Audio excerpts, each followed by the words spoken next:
If I scare you, I scare myself too. I scare myself too. You found me terrifying, could it be you know who? What could I be hiding? What could I be hiding? What could I be hiding? What could I be hiding? Voldemort's alive and Voldemort's alive and Voldemort's alive and he's under my headscarf. He's alive, he's alive. Voldemort's alive and he's under my headscarf. He's alive, he's alive. Voldemort's alive and he's under my headscarf.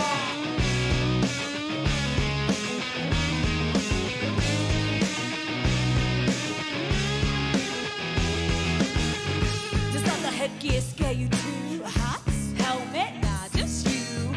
Does other headgear scare you too? Hats, helmets. What could I be hiding? What could I be hiding? What could I be hiding? What could I be hiding? Voldemort's alive and Voldemort's alive and Voldemort's alive and he's under my headscarf. he's alive, he's alive. Voldemort's alive and he's under my headscarf. He's alive, he's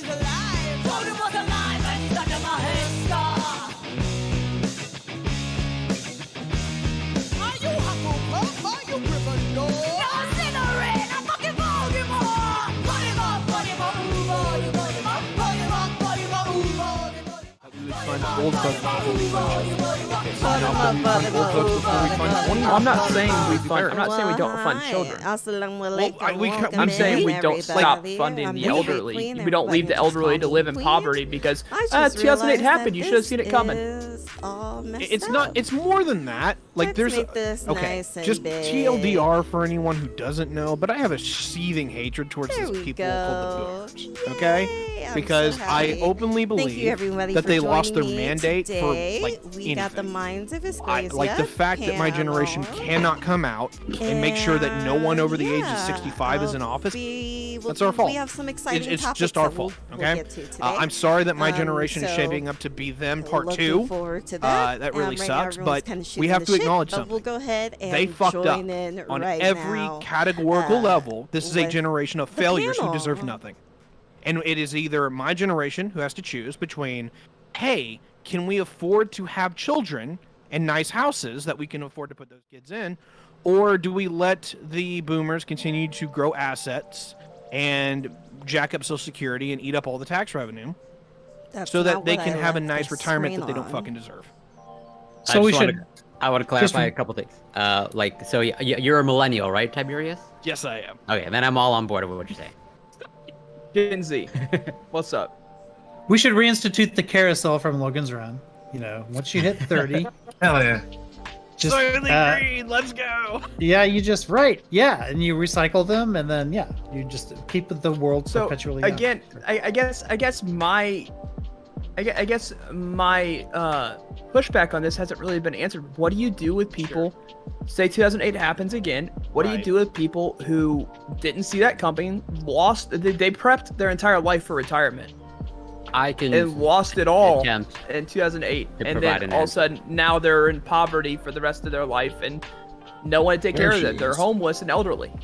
So I don't think there's a huge discrepancy or difference between how let's say Canada treats its elderly versus the United States.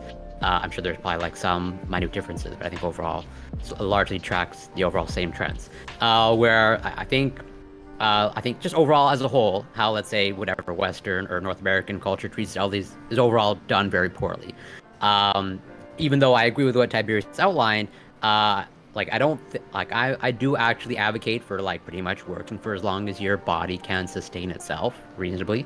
Where just like retiring and not doing any, or pretty much like not working. Well, first of all, there's the issue of work. There's something to be said of like work adding meaning to your life and like giving you something to do. But since we have like rigid structures around work where it's like you're either full-time or like you don't have actual living salary, then it's just like, well, there's no real incentive to like get in the game. But we're seeing a little bit of a rise of people coming out of retirement. Even in Canada, we sort of like coerce people out of retirement, specifically nurses or healthcare workers, because we needed that extra workforce. And so I think you can address that issue, and I would advocate that the elderly, or rather people work for as long as possible. I agree with that. An age to where you can't work anymore. What the heck? Real quick, welcome Queen to the panel. Welcome in. Thank you, friend. Appreciate you for inviting me in. We're talking birth control, birth rates, and all that other fun stuff right now. So Like, feel free to jump in wherever you feel good. I'm sorry, but do you want to be like 97 years old, and like being the cashier register at McDonald's because it's the only work you can do that's left? First of all, you're not gonna live that So, long do because you of want my COVID. actual honest answer as far as that in particular? Sure, I'm go ahead. hoping- So there's the level where I don't know if I'll ever see this, but like I hope that it can, and that is. I know you probably don't know who I am, but I'm one of personally Water believe Porch's that friends. He there would told me never be about a you a few retirement days ago, home and I thought I'd because check you out for people 10 would let minutes. their Well, parents thank move into their you. I basement or vice appreciate versa. you stopping in Like and checking like me out, seriously, friend. like the Appreciate level it. where there's like no multi-generational households. I get where people are like super proud, super prideful, and this does come from a very strictly American heritage, and I know the Canadians have And this Mexican. to some degree too. You guys don't. You guys We have got, like, multi-generational 5 households out the ass, though. Yeah, we have like 15 generations in one house. No, Right. he's saying non-multi-generational houses is a very American thing. It is. Yeah, Oh, I like thought- not okay, having this is the multi-generational South. houses. I guess It the literally South seems is like just have the spousal couple and then children. if they are like usually minors or somewhere under like 23. I hope is this usually how it doesn't works here come in the off States. pretty creepy, but your voice Anyway, is really pretty. Thank I'm you. gonna I say actually it. get We that need to quite listen often, to our more than Hispanic you've brothers realized and throughout sisters my here. life. I'm not saying that the whole family needs to live under one roof, but where I am at on this is that when you stop working, I get the kids are a pain in the ass. They're weird hairdos, and the fact that they have kids too, it's a full house. But you can maintain multi-generational wealth. You can maintain numerous familial status, and it's not just I'm status. just gonna What's the word run I'm a looking for? quick economic and test personal alert. benefits come with this. Like Well, the that's fact that they making have the assumption. That's making the assumption that you don't. Nope, you don't my move alerts because are not of work. working You again. don't move Well, because that's you're fine. going to get paid more over here. You don't move Yeah, because okay, of job just- opportunities. That's assuming that you all stay in the same area. It's very possible, right? Like you're absolutely correct in this. Sure, if you all stay in the same So- area and you work the same job your dad did, because that's the way it works, and that's kind of the way we did it in the olden ages. Is you're going to be a carpenter because your dad's a carpenter. Sure, if you want to go back to that system, this kind of works. That's the problem with where I think your perspective here is a little bit. What you're talking about, like the tradesman thing, that's actually far more common now. And things are actually moving more in that direction to where you do what your parents did. Like, I know that's an older trope that we're used to, but actually reality is that as this country is getting older, people are moving around less, not more. Because there isn't virgin pasture land that you can go off to and settle out, or these new areas that are being built up in the way that they used to be. Don't get me wrong, Whiteland, Indiana is kind of nice, or, the suburbs of Seattle or all these other places. You may move 30 minutes away from where your parents are, but it's not... This does happen, but it's not nearly as bad as what it used to be, to where you're not moving a different state to where you grew up from. Well, no, I was fully prepared to. I was offered a job in the Twin Cities, and I was prepared to take it. I was gonna say yes. My wife, however, wasn't as prepared as I was, which is why I'm still in Indiana. But I would have gotten paid there more than what I'm making now, and this was years ago. This was years ago. So the idea that you're gonna stay in the same area, I don't think that's exactly true. I can't tell you how many people in my high school graduating class don't live in the same area because they moved because of whether it be job opportunities, whether it be I've always wanted to live here, whatever it may be. They don't live in the same city. Two things. Or the same state. No, I get you. All right, so two things on this one. My generation hit some seriously high numbers as far as people who moved away. But what we found out is 5 years later they came back because they couldn't afford living in Chicago or New York or Los Angeles. And then also, just because I know you personally, there is a level where I will say that, working for the DoD does color your persuasion here a little bit, because you're used to moving out for deployments and whatnot, where the common system just doesn't have anything like this. I believe now we're up to over 80% of American citizens now do not live more than 30 minutes from their parents. It's actually way toned down compared to what it used to be, where the World War II generation, even the baby boom generation, not the baby boomers, the great generation when they came back after the war, yeah, a lot of them moved out to the suburbs, a lot of them did move around. It's nothing like what it used to be. There isn't places to go now. There's not places to go. There's not nearly what there was, right? In Canada, they don't have starter homes for young people to buy. So you can't, this bringing it back to contraception, you can't start families without having that first home, that first apartment. Whereas a lot of people aren't getting that experience / being cut off at the knees because no one's getting a start anymore. And everybody's being like, but you should have a start. You should be thriving. We did it, but it worked for us. And it's like, okay, well, we're in a way shittier situation than we were previously. So we've got to start changing things. But that's why I'm on board with the contraception is the baby boomers.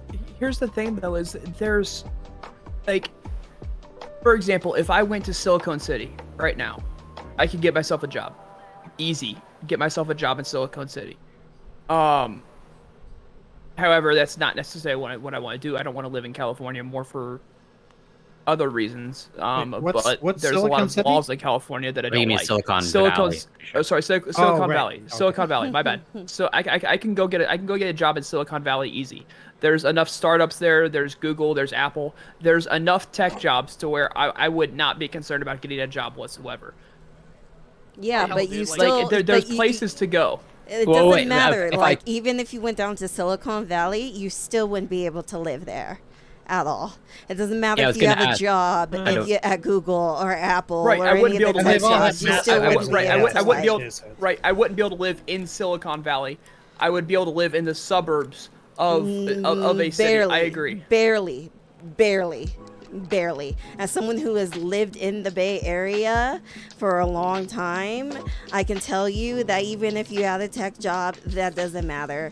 There's still people who are living together in multiple, like multiple roommate situations still, and still are getting that money, but still not being able to find places to live because everyone is there.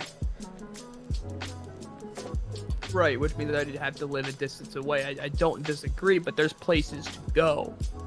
The argument was there's not places to go. There is places to I mean, go. Thank there's you for always stopping wanna- by. I wanna Sebastian paraphrase- there's a Taylor. whole I country you appreciate go to that I'm in. You if coming. want. Yeah, That's a much Hey. lower Bye. cost of living. You guys don't have Silicon Valley, so. Well, the problem is everyone is doing the same thing the Americans are doing. It's just even worse in Canada. And the Like, climate's the- improving in Canada as opposed to down here where it's getting worse. Yeah, for now. Yeah, And- and- because and- of the and no wait we have the that- fresh water That's that's because gonna of the be fucking coming fire. after. Okay, I hope they're that- making 111 they're making degrees hard in weather Miami. like they're making Capacity, hard what I weather said. shit. Thank you for stopping And they're like, by. oh, I our climate's hope so. improving. America's is falling. It has nothing to do with the wildfire smoke that's clouding their skies. Hey, Nothing to do with that. Nothing to do with all your emissions that you've largely contributed to, right? Listen, All listen. right. All of my weather alerts have not said that too many people are driving their cars, so the air quality is absolute shit. It said Canada has a wildfire, so your air quality is absolute shit. I get And both of those. and you're sending like I get firefighters smog. to our country to help I with get that. smog Yeah, to and try and stop wildfire having shit air notifications. quality. Ohio's just hell. There was one thing I wanted to get on with the housing, right? And as much as I love to smash on the boomers, this is actually where I'll stop memeing here. But the reality is that boomers and millennials need to have a conversation about like doing some kind of equity swap on their houses. And what I mean by this is that literally where all the millennials live is the places where the boomers need to live, and where all the boomers live, the millennials need to live. And it's not because of how it works. It's like, all right, the kids moved out. I have a 2-bedroom, little walk-around house. It's all on one level. You have the 4-bedroom house that I need to put my kids in. Like, can we, have a conversation about that? Like, no, that actually needs to happen. No, I'll because meme decide. the boomers, we did the have boomers a ain't gonna round go of- for that. Let's be real. They're too much Hey, about look, my own shit and me to be about. Yeah, but well, Ty, maybe COVID's we'll helping share. out here. Dude, like for real, like one of my favorite things was about the boomer maneuver was the fact that like a lot of people didn't want to vax, and then it was just like, all right, cool, like solve our problem for us. But on the other side, of it, what was it? It only took out like 700,000 in America, 1.1 million, but that's they over weren't what now? 4 years now? 3 years now? 3 years. Yeah. Mm-hmm. Yep. I don't But think it's well, still most of taking those deaths people. were in 2 I don't years. think it's still taking people. I think it's well, pretty no, much it's died still- down. I don't know how. The numbers COVID's have still dropped, alive but and kicking. I don't know how and much it's they're still killing documenting people. these things anymore. Let's just. Which is dumb Yeah. because it's not going anywhere. So You know. can At still an- visit large at a hospital very, ICUs sure, and at a find very people like in the insignificant ICU. rate. Yes, it might still be killing people at a very insignificant rate. This is gonna go the same way Ebola did. It's gonna die off the face of the earth, and then like years later, it'd be like, I Wow, haven't no, heard about Ebola that in didn't a have- long fucking time.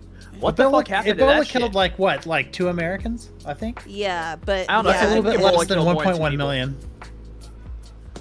It's And- not. and- Listen. It's The gonna- next it's thing gonna is go the the way of bird Ebola. flu.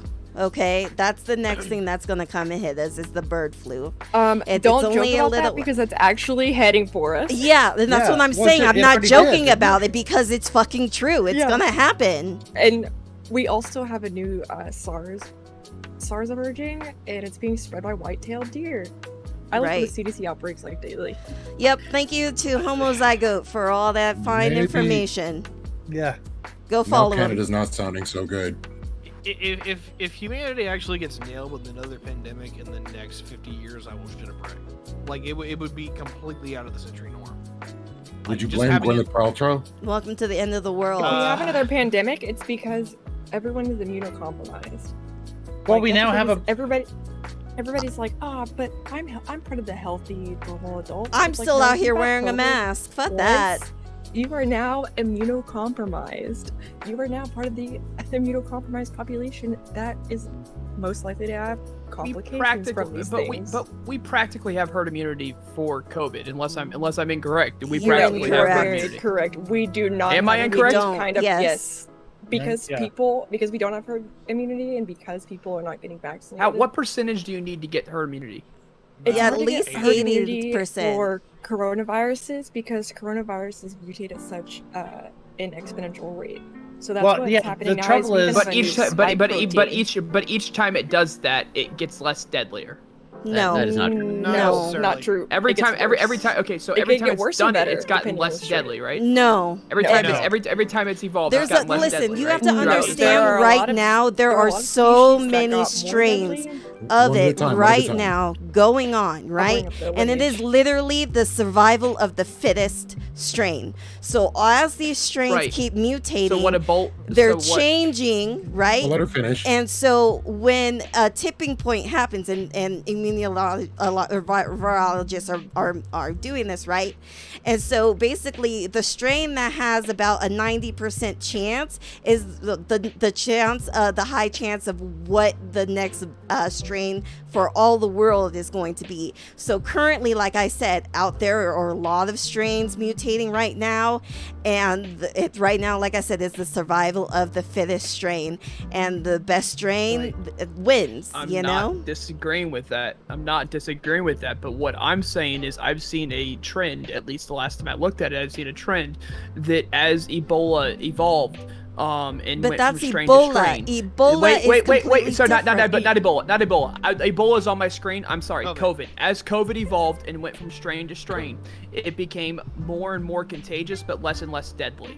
Because the more and more contagious it was, the higher percent chance it is to be the strain that wins because it is more contagious. No, So the that's strain still that not a wins thing. Does not mean it's less deadly. Yeah. The mortality rate isn't determined by the mutations. So the mutations are literally No, but it's a you basket can- toss the on whether or mutation not it's going to of get worse COVID. or better. Yep, Overlord. Okay.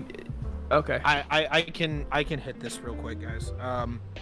All right. So the problem is that there is a general trend line that's getting confused with what you see in exclusion or in absence, right? So if you look at the majority of the COVID variants, they almost all got more infectious to a large degree. There was one that had a significant spike in the lethality. It just had that like specific combination. Delta. And I believe it was Delta, right? But everything after that has either been of the same level of lethality or has actually gone down a bit. What you will generally find, and this is, while this is virology, I say this because it's statistics, right? This is why I feel qualified enough to say this. What you do see is a general trend line to where whether it is like a lethality or just hyper-infectious, eventually it will become a background disease because anyone who is most vulnerable to it will be consistently killed off at the rate that they're going. So lethality will actually drop through the tank. This is what we've seen with every major pandemic, is that we get in the situation where we are now, where it's Becomes less endemic. people. Yeah, it becomes endemic, and to the point where it's just part of the normal background. Remind you, Spanish flu, which was the big plague back in 1918, 1919, 1920, is still around, and it was killing something on the order of like 3,000 a year. I can't remember exactly how many it was, but it was something on the order of that. COVID's there. It's on the way down. I think right now we're thinking it's as competitive as car accidents. They're not expecting that many this year. I'd have to double check. Well, no, when the fall happens, you read that? everybody's gonna, you have to think about the mass outbreak at Taylor Swift's concert, the first one that she had in Arizona. Also, that shit is every repeat crazy. infection is It's breaking different though. down It's different because we've people's seen bodies years of and this, right? We've organs. seen years of this, and it's gone down year to year. Like It has having a disease. not. So we actually stopped Like the vaccinating lethality animals of for COVID has not gone down coronaviruses year to year. because the viruses mutate so quickly that the coronaviruses were more expensive to create than it was the cost to keep the animal alive. So Wait, if I you look wanna at the challenge- veterinary standpoint, we stopped making coronavirus vaccines because we just accepted that things were going to die, except for in cattle, which are part of our food pool. I first of all saw this coming from a mile away because it's a very fickle virus. It is not something to be compared to the flu because it is something way nastier, way more complicated, and that's why we're having such an issue with creating vaccines and creating immunity, because SARS viruses in itself are very hard to create any kind of immunity, and the immunity drops off very sharply. So that's the problem that we're coming across, and that a lot of people don't know, is whenever you get vaccinated, after 3 months, it literally goes like a fucking mountain straight down. Okay. Well, yeah, and my problem with this is- push back. Wait, I want to push back against this really quick. So, debate queen. You're saying the deaths did not go down year to year. Yeah, the deaths aren't gonna go down year There to is year. not a downward trend of deaths. Listen, I'm Okay, telling so- you, if I'm saying if the coronaviruses mutate and get weirder, we'll just say that the strains just fuck up, we're going to see more people die, right? Because we're not investing in healthcare, and we're not investing in our medicines, we're not investing in our people to make sure that we are going to be healthy and safe out there. We're out there saying that getting vaccines are bad and they're causing autism and shit, like Robert fucking Kennedy is doing. Like, Okay, yeah, that's all. That's That's all part of it. People aren't believing in the science, in the medicines, but a lot of people do. No, a lot of people do believe it. A lot of people are believing in the science and the medicine. So, for the first time, hold on. We have for the first time a political party that is specifically in opposition to like any positive action in reaction to a pandemic. I don't think we've ever had this before.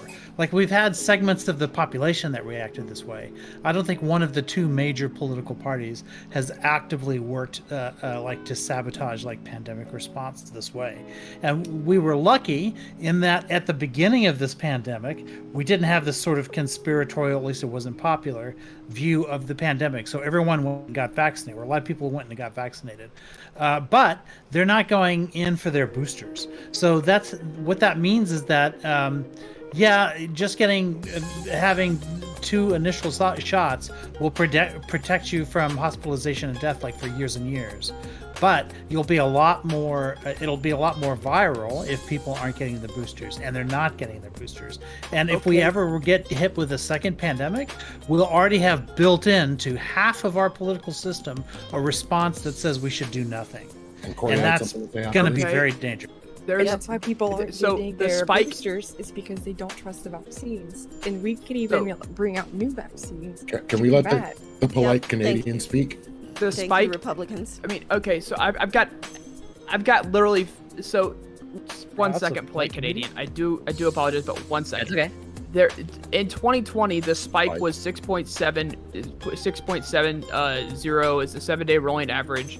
COVID-19 deaths per million people. So 6.70 was the spike of 2020.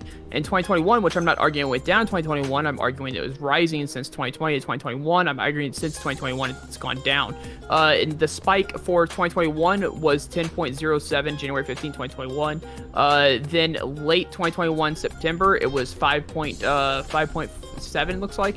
Then in 2022 January February timeframe it's 8. And then now we were looking at the highest spike we've had since then was in September, October timeframe of 2022, which was above 2. And ever since then, it's been beneath 2, with the highest spike past that being January 13th at 1.86. And right now we're at 0.82. So you're telling me that the deaths have not gone down year to year. Okay, so following 2021. I don't think anyone's going to dispute that specific claim. No, I don't think anyone's going to dispute. Debate Queen did. Debate Queen did dispute that claim. I'll let them address that on their own terms. But I want to engage with what you're saying because like there's a lot to unpack there. Is it your claim that based off of the numbers that you've just read off of like, yeah, that declining whatever death rate, that you are now making the conclusion that COVID is, has a basically lower mortality risk or lower risk of death? Is that the specific claim that you are making? No, the claim, not because of that.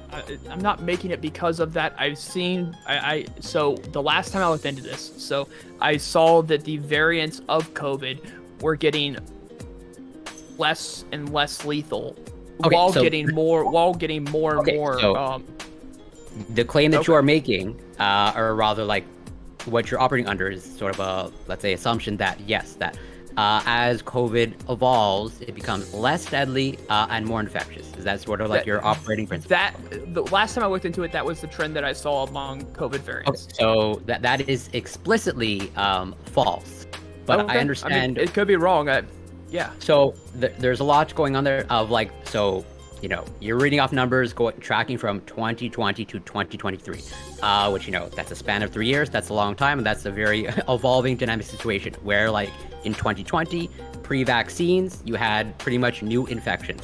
And then whatever, end of 2020, you have introduction of vaccines and, some sort of vaccine uptake. So again, I'm not basing it off that. I'm basing it off of the last time I did research, and it wasn't based off the death count. It was based off of, right. I forget what it was. If I could find it, I'd love to show you, but I forget what exactly it was. It's not based off death count. Even if it's not based off, just if you're going to make an evolutionary claim that the virus will evolve to be less deadly, that is explicitly false. Unless you want to, let's say, put your claim to the test, and why don't you track the mortality of rabies over time, which has been around for centuries? Are you happy with getting infected with rabies now? Do you want to take that gamble? I'm not making the argumentation that anything would do this. I was making the argumentation that COVID did this. There is no COVID evidence. Variants went along. There is absolutely no evidence to back that up. Okay. Where evolutionarily speaking, there's no reason to think that any virus is just going to follow the trend of becoming less deadly or more infectious over time. And there are multiple viruses historically that can attest to that. And I bring up rabies as a specific example. Now, yes, the trend that you brought up is true. And there's multiple factors associated with that are like hard to tease out. But one of them is the fact that, yes, from 2020 to 2023, you've had no vaccines and new infections. And then 2021, you have some sort of vaccine uptake, new infections and reinfections. And so you have, as of now today, you have this amalgamation of people that have been multiply infected or multiply infected with vaccination, where like virtually everyone now has had an infection. And so yes, there is some level of protection, but there's absolutely no reason to think that COVID cannot mutate again and become way more deadly and evade whatever level of protection that we have now, either from vaccines or prior infection. I mean, I could entirely be wrong. I was just bringing it up because that was the last time that I remember looking into it, and that was what I saw the last time I looked into it. I'm not a scientist. I'm not someone who studies this day to day. Like, don't take my word as fact. Like, this is something that I don't know about, and so I'm just bringing up what I saw previously. However, I could be entirely wrong, and it sounds like Corey, who actually, I think you have your doctorate or you're going for your doctorate. I'm in the process of getting my doctorate, but I'm not a virologist. I would trust what he says more than me. I'm not getting a PhD or anything like that. But, yeah. Go follow Homozygote. I'm telling you right now, go follow Homozygote because he's a virologist. He talks about COVID almost every single day on his thing. He's a PhD candidate as a virologist. Yes, he's a molecular biologist. Infectious diseases. Yeah. Yeah, but I don't think he's explicitly a virologist. Oh, okay. Well, infectious diseases. Yeah. That's what I mean to say. But yeah, I kind of generally clump it all together in my brain. So, But yeah, like I mean, his information's good. Yeah, his information is always solid, and like I would always follow like shit that he's saying completely. You know, but I don't go anywhere without a mask. I still like haven't gotten COVID, alhamdulillah, and I hope that inshallah that I never get COVID. But like, yeah, like I don't want it because I know that like I'm already immunocompromised. Like if I started coughing and did all that shit, I'm gonna fuck myself up, and that's not gonna be fun. You know, but like, yeah, I need to go get my booster because it's almost been a year since I got my last one. But like, I need to go get my booster, especially because I'll be traveling, and like, I don't want to get COVID while I'm traveling or anything of that sort. And I'll still wear a mask while I'm traveling everywhere.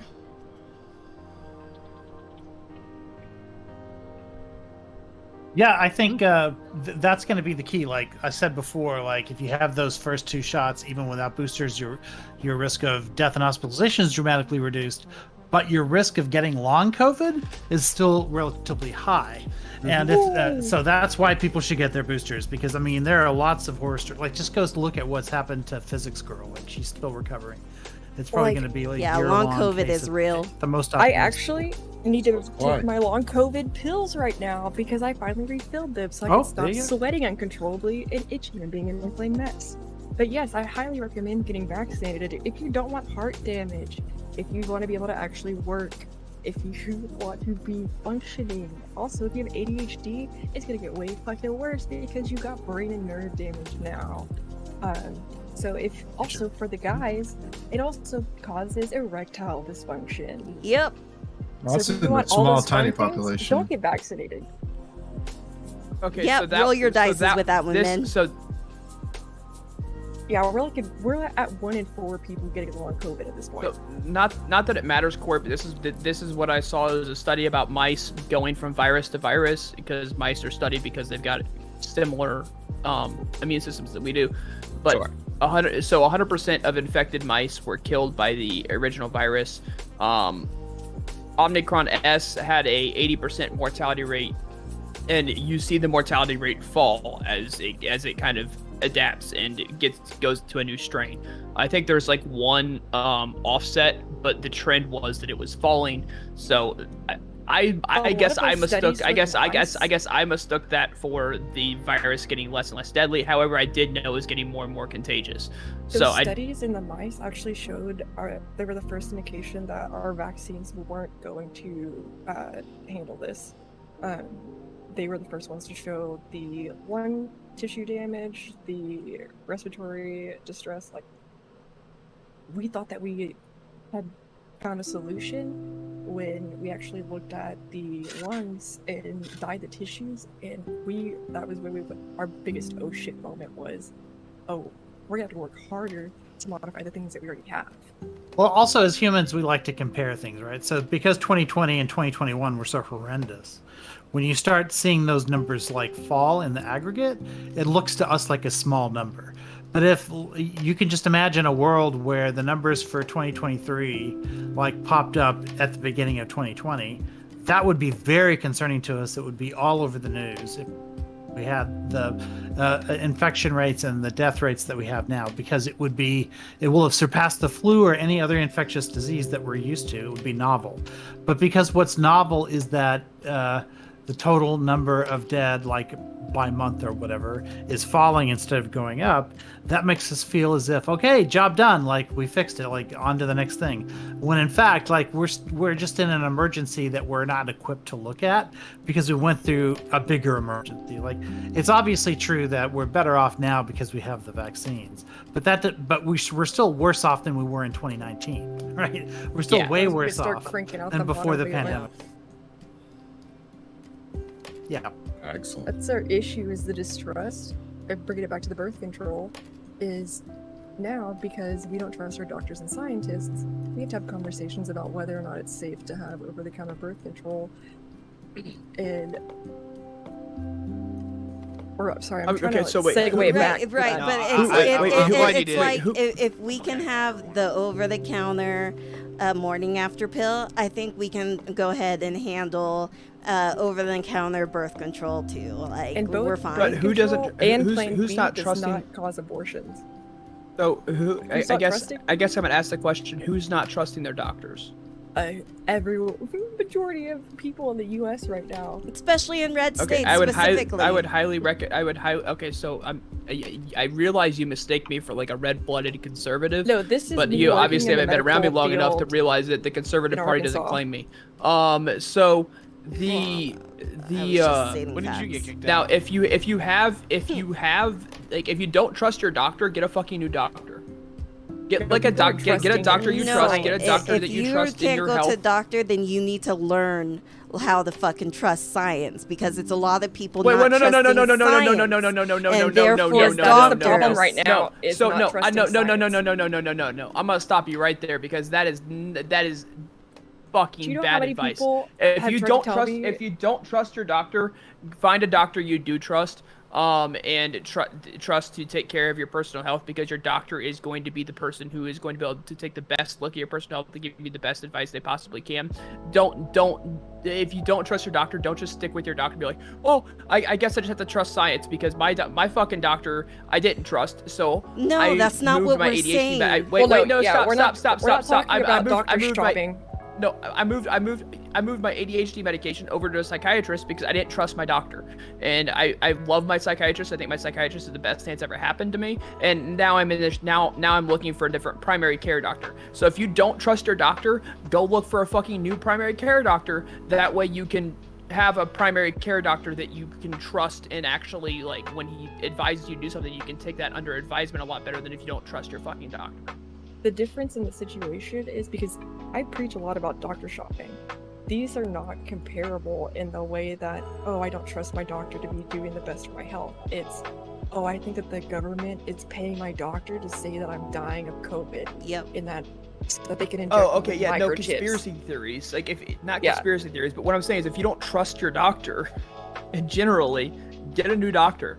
Like, well, to be fair, like to Clyde's argument, what happened is we had, like, at a point during COVID, doctors who were conspiracists started to become very famous, and conservatives would they would use doctor shopping in order to find these crazy doctors. I need stories. The White House found a doctor that would support, like, their theories on COVID, and turned out to be a doctor who also believed, like, sex demons were causing people to, like, get diseases and stuff. Mm-hmm. So like, this kind of like you can always find that 1% of people that have, like, certain credentials who are willing to, like, go against the establishment or whatever, because it gets them, like, a large sort of concentrated patient base that will go to them for hydrochloroquine or whatever it was. Went to a specific urgent care to get ivermectin because they heard that a doctor was scripting it out like candy there. Right. Yeah, so I mean, if you're saying that your own individual understanding of science will allow you to go doctor shopping to find a doctor who will tell you the things you want to hear, then you're not trusting, like, science, and you're not trusting doctors. You're trusting your own judgment, and then trying to find a doctor who will fit that, like, preconceived notion. And that can be dangerous. Don't do that. When I say find a doctor you trust, I'm talking about in general trust, as in you trust your doctor to make the best medical health decision for you, not find a different doctor because you think your doctor made the wrong medical health decision. You sure get like a second opinion, but don't specifically go out to see a doctor that has the opinion you're wanting. Like, that's not doctor shopping. That's just finding someone who's going to confirm what you believe. I think what Rich was talking about was America's Frontline Doctors. It was like a whole organization that was putting out basically fake information about COVID-19 treatments and things like that, which got people to start shopping for doctors that would agree with these doctors. Because if you have a doctor that's telling you to take a vaccine, other things like that, you're not going to trust that doctor. At the time, it was hydroxychloroquine that they were pushing, but then, of course, now after that, ivermectin, like, became popular. I wasn't allowed in rooms with him because he was telling the old hill ladies that they were gonna have microchips. Yep. Don't you know that the vaccine, COVID vaccine, has microchips in it, and that Bill Gates is trying to control you through the vaccine program? Yeah, that's that kind of bullshit that people are literally believing. Bill Gates was planning a population control strategy. You can get a lot of people to believe. You can get a lot of people to believe a lot of things. You can get a lot of people to believe a lot of things. It's not hard to start like a conspiracy theory. The meme answer here is that Take the that, internet was a BC mistake, chick. and we just need to get rid of it. So in the show, like, cancel the internet. We're done. And like, Now you're talking. All the internet. I'm on board now. Yeah, No, like the internet like is for porn, not for this. True. So no, the memes aside though. And buying drugs on the dark web. The anti-intellectualism really does bother me, and I say this on the right because I know it's more of a right-wing problem. Don't get me wrong, there's some left-wing issues there too, but like I'll pick... you brought up Gwyneth Paltrow earlier in Goop. I didn't bring him up. I didn't bring her up. Somebody did. I was just like, yeah. So like, here's my issue, right? And I will tag the right on this one. I get why there was the narrative that, you know what, if you worked for the government, if you went to academia, you were a square. I get it. I even get why. But the problem is we have to acknowledge that this was a fuck up.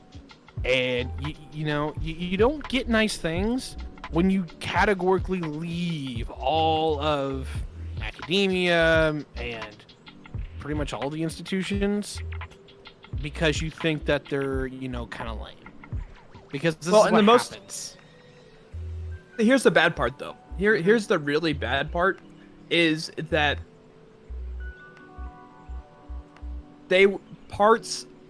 very small parts of what they were saying were correct. Such as it turned out to actually be closer to a lab leak than coming from a bat. And so what's going to happen is these people... I read the report. I read the report that is not... So they From what I saw, literally a month ago, I read this week. The lab leak. It was closer to a lab leak, not intentional and unintentional.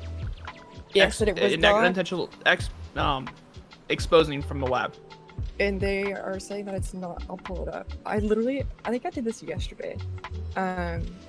So they're saying that it was not. That was like as of a month ago. It was not engineered. No, I'm not saying engineered. I'm saying it was a lab leak. That it leaked out of a lab. I'm not saying it was engineered. I know. I'm not saying it was a bioweapon. If you don't shut the fuck up, I read the report yesterday, where they have a formal report saying this is what we don't think happened. This is what we think happened. And they're not thinking that it was a lab leak. There are two guesses. They have two options right now. It's an animal infected one of the personnel and spread that way, or one of the personnel was already infected / carried the virus out. But we've fucked over our communications internationally, especially in the science and medical field, to where no one wants to admit any kind of failure on their part, because then as soon as China goes, well, maybe we should have done this instead, as soon as they do that, they're instantly, you made this, you constructed this, it's your fault. Because actually, it was yesterday, because Biden actually just denied the funding and made it official that they're not going to fund the Wuhan lab, which is a detriment to our health, because we need to be having the surveillance. We need to be having good communication between other countries to be able to see when these things are on the rise. Can I tell you a story?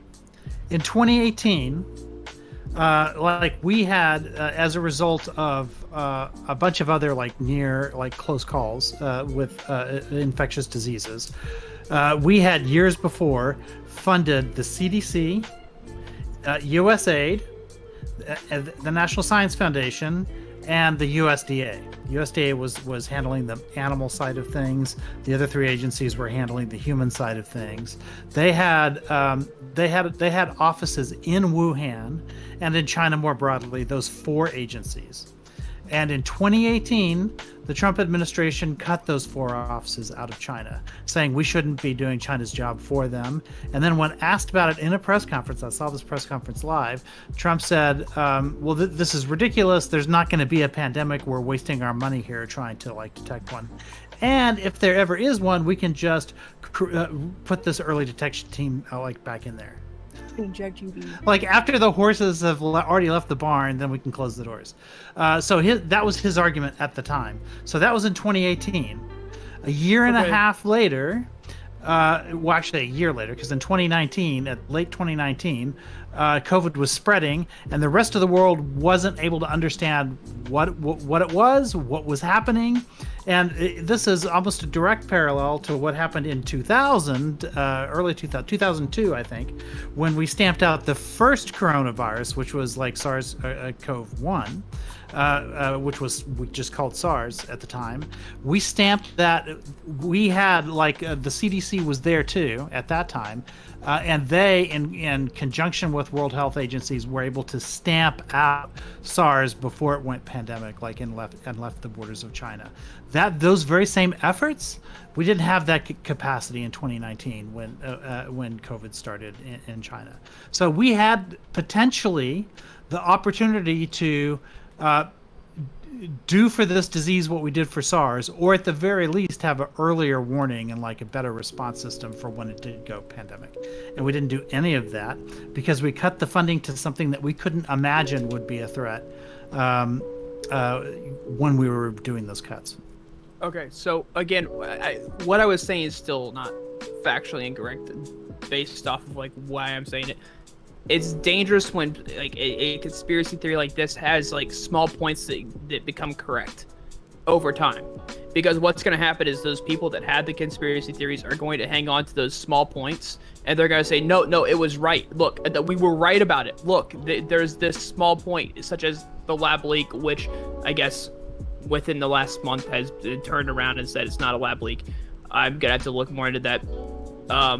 But what? Yeah, I agree with what you're saying overall, that that there can be truth wrapped inside of lies. That can make this happen. But that's the dangerous part. That's the dangerous part is when those truths come out, that people are gonna be more inclined to believe a conspiracy theory next time, because the last one they had, there was small truths that came out that made the whole thing seem like it was. Yeah, like when the CDC said masks don't work, right? That turned out to be that hurt their reputation a lot. And when they said the pandemic's over, we kind of it's not.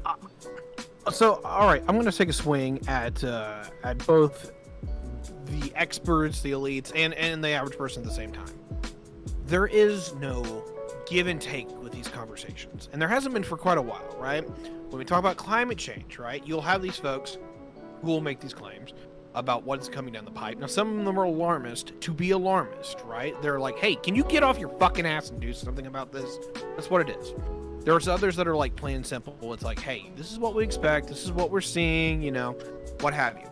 The problem that we keep having is that the academics, academics, elites, whatever you want to call them, I don't give a shit, tend to do this thing to where they know they're damned if they do and they're damned if they don't, because if they wait and they say, hey, look, we're gonna wait for some evidence here, or we're gonna wait for the data to come in, then the public kicks their ass on the fact that it's well, you're experts, why don't you know what's going on, right? On the other side of that, it goes the exact opposite way, where they will make a claim originally just to get ahead of something, but if it's 90% correct, the public will latch onto that 10%. So I get where the elites are on just trying to do their fucking job, and they can't. And so I'm largely bagging on the public there. The problem with the elites is that they have actively acknowledged that that's a problem, and have just pretty much told everyone to go fuck themselves. They're going to do whatever they want. So here's the problem with that. Okay, so sure. I think you do have to make a distinction between the elites and the academics. I think the academics have, if anything, they've been doing the other thing where they're actually underestimating what the problem is. The impacts that we're seeing now are impacts that were predicted to start after 2050, and we're already seeing those impacts now. So they've been very conservative in the calls that they've been making. I think mainly because they didn't want to run the risk of being called alarmists for saying what the bigger impacts were. That's what the academics are doing. If anything, they were underplaying it. But the elites, people like Al Gore, who aren't academics, who aren't scientists themselves, were taking long tail 1% probability claims and then referring to it without talking about that they were in the long tail. For instance, when we can expect New York City or Florida to be underwater. Those are still big risks. We can expect those things to happen happen in the future. And by the way, like New York City was underwater like a year before the prediction that he made. So some of those long tail things have happened, right? But what happens is if you make a prediction as a politician, referring to academic studies that you don't understand, then your prediction becomes a substitute for the paper itself. And people can say, oh, Al Gore was wrong about this date or about that date or some other thing. But what you'll notice is academics aren't doing that. Academics are doing the opposite. They're being, they're trying to like avoid any like big sort of controversy. And admittedly, that might like slow change, but they're being conservative in the way that they publish papers. And I know like, Corey understands this because I think this is also Corey's debating style. He's just very calm, very reserved, doesn't want to make any claims that he can't back up like with 1,000 sheets of data. And we're in a panel where we don't have time to cite all that data. And so he goes like unheated for like long periods of time because he's not someone who's like just attached to the big flash in the pan like headline stuff. And I think that that's the difference between the elites who are just don't understand the science and they're making these terrible predictions that don't pan out, and the academics who are, if anything, underplaying the effects of climate change, or at least the dates in which we can expect these risks to occur. I'll just say one thing. Just wait, iCow, until I become an elite, and you'll see the about face. Yeah. And I'll make all the... Yeah, once I make all that money from being a scientist, man. Yeah, those rich college professors, I'll tell you. Let's Yeah, hope what do you Corey mean? doesn't forget You about can't- us. You can't Google things. Look at all these tabs. Be the next what's his face Anthony Fauci, you know. Right. Yeah. Of Canada. You know, it's funny. He was a villain on the left, right? He was a villain for among like the gay Anthony population in the Fauci- 90s. It's He was because burned in Fauci effigy. flip-flopped. He did Fauci flip flop because flip-flopped. when the science changes, he like changes with it, right? Well, when no, the data he shifts, no, he no. had to Fauci admit that did he was wrong. But wait. but it wasn't- He went out and told the American public masks don't work because he was trying to keep masks for medical health workers. Well, yeah, Like, I already no, mentioned that, but it- the also flip flop trying I'm to talking about is appease the flip all flop in the the- 90s when he realized, oh, we're not doing enough, on this AIDS stuff, or my science communication wasn't really good on this. Still So the is guy not. who was being burned in effigy turned out to become like a hero for that population because of what he did, like to combat AIDS and the rise of AZT and stuff like that. And so he's been hated on the left, he's been hated on the right. I think that's what will happen if you're an outspoken scientist, like during pandemics. I just don't know how he makes more than the president does. That's why everybody keeps saying that I'm paranoid. He but it's makes like, more than everything the that I president warned does. you He's the about is highest happening. paid What do you person in the mean? federal government. I highly I doubt think. that. Or was. He made more than the president did. I mean, He made I more than kinda want the $300,000 a person year. in charge of infectious diseases to make more than the president because they're doing a harder fucking job. A lot of people's lives rely on them. And also, I don't actually know, in terms of, his overall career trajectory, but I believe he was in that position for, decades and decades. 40 years, and 30 years. Correct me if I'm wrong, but I suspect that he didn't start off at, 300K per year. Fauci made $480,654. By comparison, the president's salary was $400,000, and that But, was going in, back to, the 2021. 80s? That's fairly recent, I just assumed. But not. When did Fauci start with when did Fauci get his current position? I mean, my dude's been around since with before Ronald HIV. Reagan. Ronald Reagan was the person who put him in charge. Yeah. 1984. Okay. And also, he was in there. He was in the CDC or the NIH. Can't remember which. NIH. But He's had the before same job for longer than most people in So this room. before he was born. appointed by Reagan, he was an employee for years too. So he's been there probably at least since Johnson or Nixon or something crazy. He was in the NIH. And he was the also, director of NIH. to get to, I'm not, I can criticize credentials, but let's just say someone in that position, in Fauci's position, has way more credentials than I think most presidents of the United States. So I think there's some tracking there. I mean, I just found it shocking that he was making more than the president did.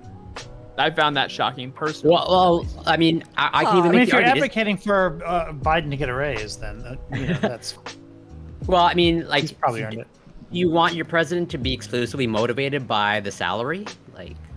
That's problem. maybe I want my president. Yes. I want him to be. I want my president. I want my president not to be motivated by outside money. I want my president to be black and my Lambo blue. I'm for politicians getting high salaries for that reason. Okay. I want my politicians not to be motivated by external money. Right, but you probably want other reforms to prevent external money, as opposed to like, well, increase their salaries, but they can still, increase salaries, but also you disincentivize bribery by paying them well, and then at the same time, you should absolutely make it illegal for them to do, take all this outside money. Okay, you can do both in the same hand. Yes. Leave. Whose shoes am I pissing in first? Pick Sprout. A Sprout? Okay, I was just more of like, whose arguments do I piss in first? Okay, so, hi, doggy. Anyway, so, here, first things first, okay? Let's talk about campaign finance. Okay. I actually like the way the United States does it, because while it's seen as corrupt to most people, I think that's fucking moronic, okay? The entire system is built literally by Aaron Burr all the way back in the day of going, all right, hey, this is how this works. If you give a shit, if you want things to go your way, you have to participate. You have to play, right? And that isn't just going out to vote. That means, going on, knocking on doors, talking to your neighbors, doing all this shit. And when people are like, oh, things don't happen for me, and then they, they're not doing any of that, kind of don't feel sorry for them. Like here's the thing. I think the average person should be able to run for president. Things didn't work out for Burr. And have the same and have generally the same effect, the same opportunity as someone who makes millions of dollars a year. Because I think that the average person should have a equal opportunity to become president as the millionaire or the multimillionaire. And that's generally where I think it should be. I know we're far away from getting there. Yeah, and if I could add on to that, I want to say also too, I think any politician, anything that you want to run for, any average person should be able to run for it and have nothing to do with your background, like whatsoever, you making money, you doing this. It should be the average person, the mom and pop, the person who is disabled, the person who runs the coffee shop down the street. Like those people should be able to run for state representation and federal representation as well. All right, I'm about to have a fucking aneurysm here, but I probably agree with you guys at least half of this way. All right, so I am seriously concerned when I look at Congress and I see lawyer, doctor, lawyer, doctor. Oh, what's that? Doctors or are they PhDs? It depends. Wait, usually you forgot Navy SEAL. There's always a lot of them are. Hey, look, Crenshaw is based. There's always one Navy SEAL. I mean, even if it's not Crenshaw, there's always one Navy SEAL or similar to it. All I'm saying is like literally, if you haven't worked for either the DOD, right, you do not have a law degree, or you don't have a medical degree, the pickings in Congress are sparse, right? So, I would love to see more people, as much as I'm about to puke to say this, like AOC, that are kind of from more ordinary lives. Someone clip that. I would, clip it, because I will defend that. I absolutely will. I want people to participate in the system and actually feel empowered enough to go fucking play a part of it, right? I want more scientists to be in Congress. Please, people who actually understand statistics. Okay, yep. Now, on the other side of this, though, I do think...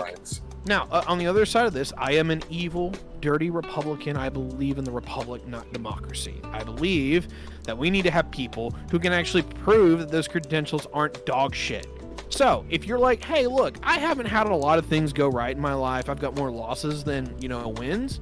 Like, at least validate to me, hey, I've gone through that too. What did you learn from it? Like, are you wise? Are you principled? Are you character? Someone of character, right? Because I can vote for somebody who doesn't have a good resume. I'm not saying that the person has to be all losses, right? But if I work in cybersecurity the rest of my life, I'll never have enough money to start a presidential campaign. I just won't have enough money to have a presidential campaign. Well, that's the point. Help me fund my Senate campaign in 2026. So that's the idea. If I work in cybersecurity the rest of my life, I want someone who's in cybersecurity to be able to run for president. No, that's the thing. It's supposed to be that way, right? Like people have, I think, look at this conversation the exact opposite, to where you go to the people that you want to represent and you're saying, hey, I need your money to run. And like people are like, oh, that's corrupt. It's a quid pro quo. Don't get me wrong. There's legal parts of this, but actually, that is how the system is built. But if I wanted to be president, how do you expect me to go to Iowa? How do you expect me to go to California? How do you expect me to go to New York and maintain my job? Maintain my job to maintain my living, to keep my wife and children happy, healthy, and under a roof. Or a politician, you are now a servant of the people, so the people take care of you. You have to rely on the people that you are having to serve, and that is why everybody is so fucking scared of not having these large donors. So that's where you have to schmooze. You have to schmooze I don't think that people should be required to put their livelihood on the line to run for president. Yes, I'm here for that. I'm here for that. For not just president, but for all people who want to run for any race out there. No, this is absolutely where I go the healthcare has opposite to way with put this. their It's like, livelihood on the line. President's got it. Yeah, okay, no, I can play that game too. But I'm not gonna play that game because that game is turn up my stupid. game? What If someone is wanting to run for election and they think they're going to be able to do a good job for the people, and all they need is the chance to be able to debate other politicians in a public forum and to show that you are the most eligible candidate and that you would be the best candidate to represent your people, then you should be able to go and not have to put your livelihood on the line and be like, I'm trying to get money and I had to quit my job because I have to go around and knock people on people's doors. Sorry, kids, we're having ramen noodles for the next month because I can't afford shit else. And hopefully someone finally gives me some money. Otherwise, I have to go start looking for a new job because I just quit the one job I had. Yeah, I'm absolutely going to defend this, right? Like, you have to build up that support from the bottom, right? That's why you run for school board. That's why you basically go. No. Yes. I'm so sorry. I'm so tired. I'm so tired of fucking Republicans being like, run for school board, run for this, start small. No, start big because you can. Because we believe in you. Because this is motherfucking America and fucking democracy at its fucking finest. But we don't encourage people to go do it. Look. I will level with you that I'm a person who is better macro. I would make a better congressman on the federal bench, or not the federal bench, but in the federal government than I would be a a state representative, because the bigger pictures I do better with, and I can represent my own constituents, but it's better that I have that bigger seat. Anyway, so what I am getting here though is that what biggest thing people do not fucking understand is that the campaign is one of the biggest qualifiers for if you're actually good enough for the job. Because, sorry folks, but campaigns are not fucking easy. They're harder than shit, and if you can't even run a goddamn campaign, you don't deserve whatever office you're running for. And I will 100%. You don't have to run the campaign. That's why you hire campaign managers. It's not just you don't run your fucking campaign. You hire someone to run your campaign for you. That's not how it works, dude. Come on. That is how it works. Yeah, you have a campaign manager. But that's just the top level. They're just looking at the finances. If you're looking at the president, what does a campaign manager do? They manage the campaign and helping you get from place to place to place, right? Because you can't fucking do it. And they schedule everything. They are in charge of your whole entire life, your whole entire campaign. They run the campaign. Yes. They run the campaign in the sense that they do the things that you can't because you don't have the fucking time. Can you imagine doing 5 or 6 speeches a day and scheduling it out and doing the press releases and doing that? But what you're doing is 5 or 6 speeches a day. All I'm saying is you should not have to put your livelihood on the line to do 5 or 6 speeches a day because you want to become president. Now you have to put your livelihood on the line, and now your kids and wife are suffering because you want to become president. If you're going all in this level of degree, right, where it requires that many people and that much administration and that much just general support from people, yeah, you better be willing to put everything on the line. Otherwise, you don't deserve the fucking job. So then why is the age limit 35? Why is the age limit 35? Because if we That's do the what minimum. you're wanting us Constitution. but if we do what you're wanting us to do, then 35 is not a realistic age limit. It has to be Why? closer something to 45, 50 years old. Because Why is it? if we're taking your advice here, we're running for school board and all that shit. That takes time. So it does. it'd be But you 30. can- It'd be 45, 50 years interject. old before you'd be You can president. make it on the not spot. 35. The problem with this, 20s. the problem with this is if you want to run for state rep, so you mentioned like running in Indiana, you couldn't do it because the salary is $24,000 a year. So you would have to have a certain it's amount not of about- resources on your own in order. But hold on a second. Go ahead. You've got to, because if you're going to do that, then you go to the next step and you go to the next step. At each of these years, you're going to have to be able to devote your time to that job and not have to worry about the money that you have coming in at home. And if those salaries are underpaid, that ensures that only wealthy people can run for even those lower offices, which means that puts the filter at the beginning of climbing the ladder to be able to go for those higher offices. Here in Texas, it's much, much lower. It's $7,200 a year for a member of the Texas State House. So you're not going to have lower middle class people running for those offices because they not even if they win, they can't afford to like maintain a career that way. They're going to have to still spend most of their time like supporting their household with whatever like job it is they have, and then just hope that they can like survive the times where they have to be in Austin actually doing the voting, or the equivalent in Indiana. Like that's a big problem. There's an easy solution to that. Oh, just I'm go. joking. You just have children living with their parents like run for those positions, and Also, no one's going to elect an 18, 19, 20-year-old into a fucking school board, or honestly into a state rep position. I would. I think you honestly have to be like, oh Jesus Christ. All right, okay, look, the large majority of let people me, aren't going to. Okay, honestly, like a 20-year-old running for school board is fucking base. Please do. All right.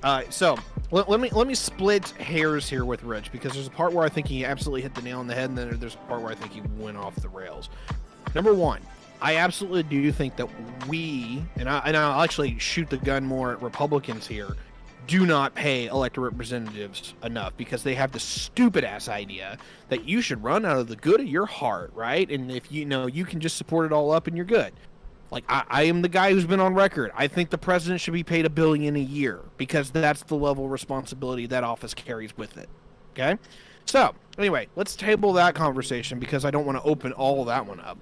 The other side of this is, it's not about what you're paid for as a salary. It is as far as the system is being made right now. It's that you start with that base that you need to get yourself to school board, so that when you decide to go for the next office, you have that base support that you are now trying to expand, right?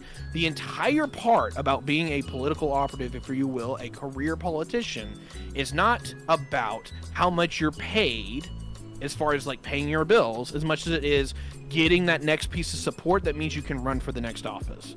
And as much as as much as career politicians piss everyone off, and I get why there's some parts that are unscrupulous about it, the reality here is that if we are not going to have that, nothing will ever get done in this country ever again unless you have a dictatorship.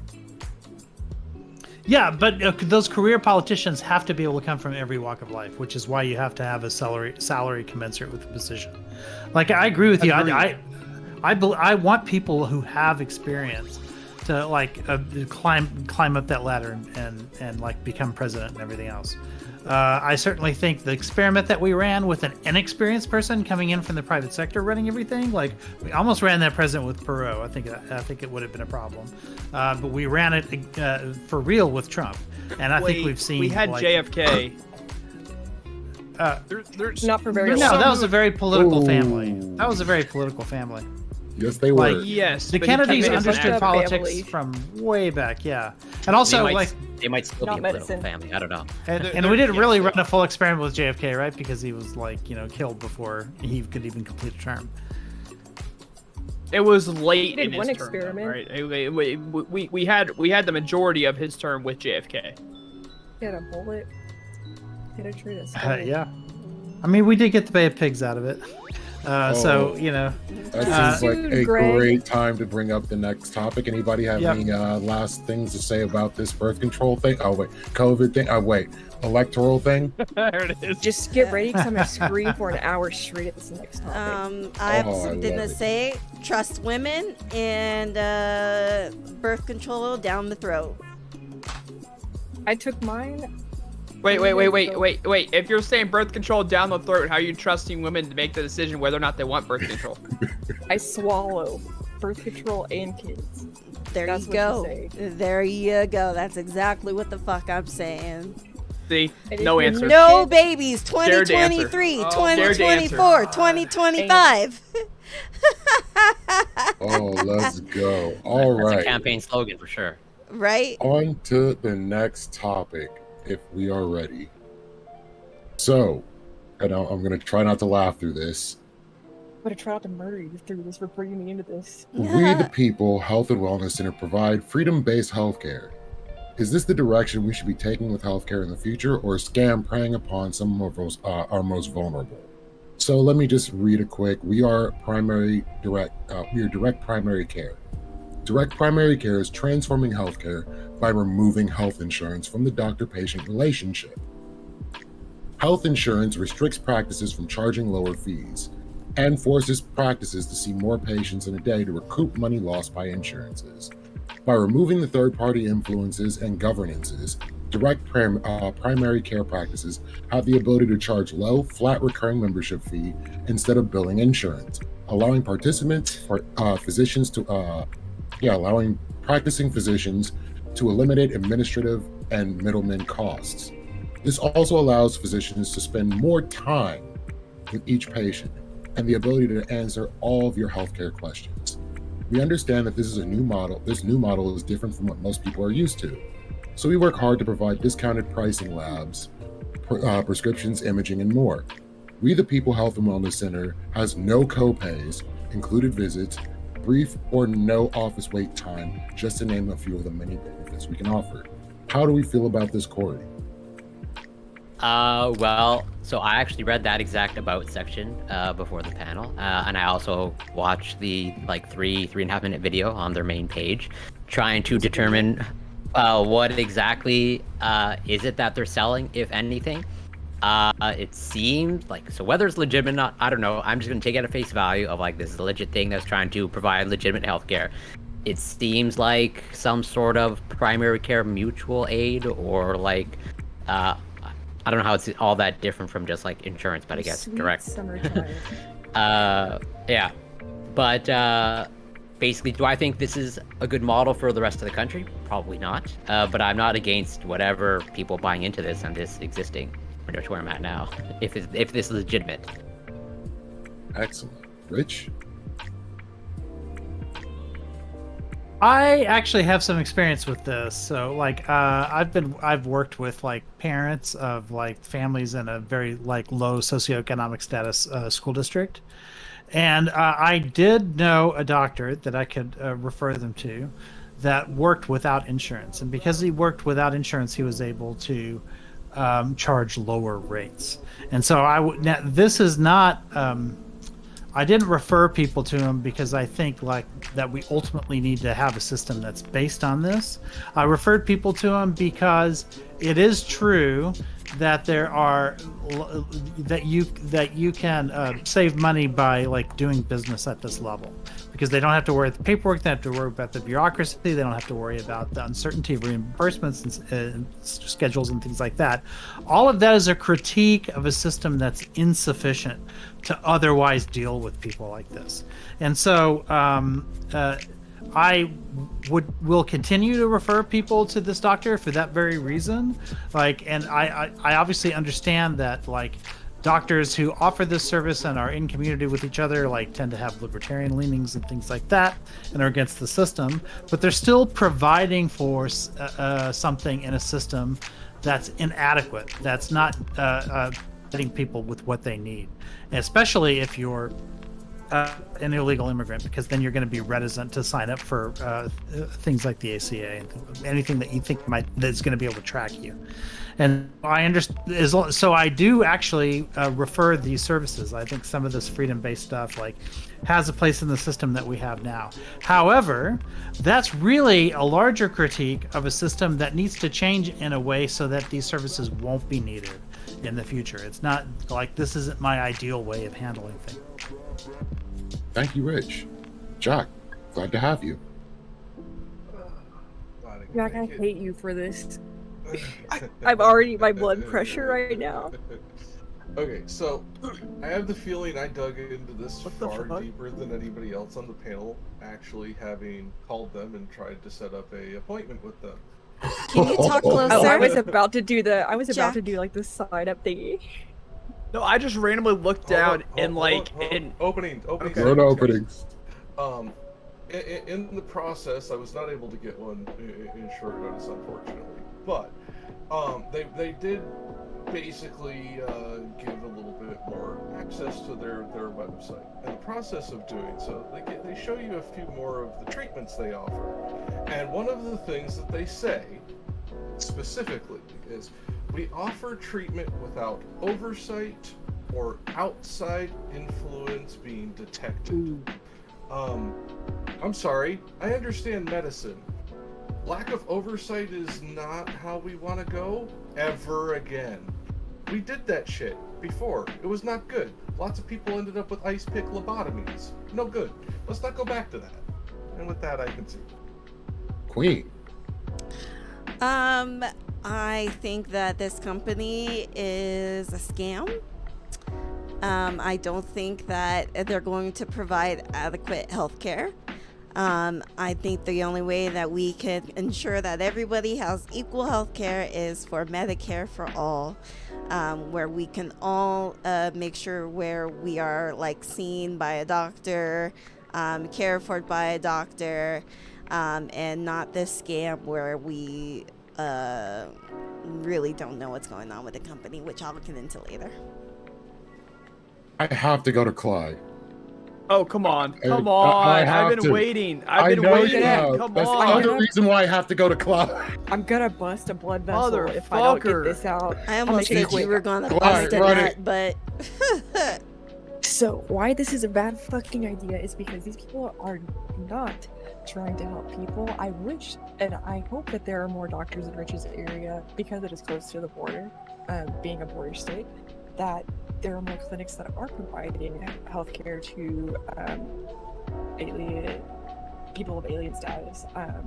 But what this specific clinic is doing, as soon as I saw that freaking IV drips, I knew exactly what this was, because they're the same people that are going to sell you a hangover cure as a banana bag, which is literally just a fucking IV fluid, and isn't actually going to slow down anything. It just makes your headache a little better because you're not as dehydrated. But they're even selling consultation for when you go to another doctor, because you need your hand held going to the doctor and you have to pay them for that consultation. And this is such a gross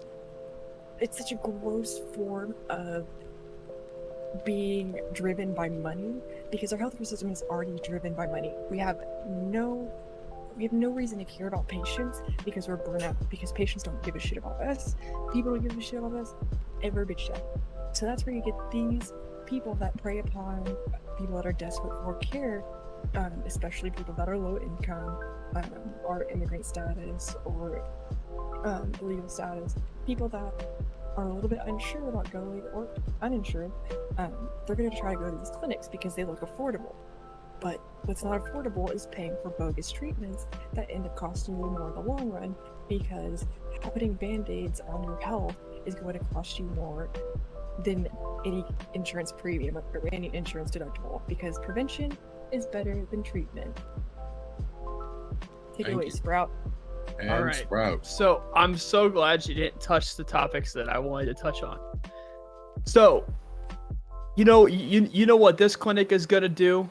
You got a kidney stone, gotta go to the ER, gotta have an ambulance. Fuck you. Yeah, we don't cover that shit. You're pregnant. You're gonna have a kid. Fuck you. Yeah, we don't cover that shit.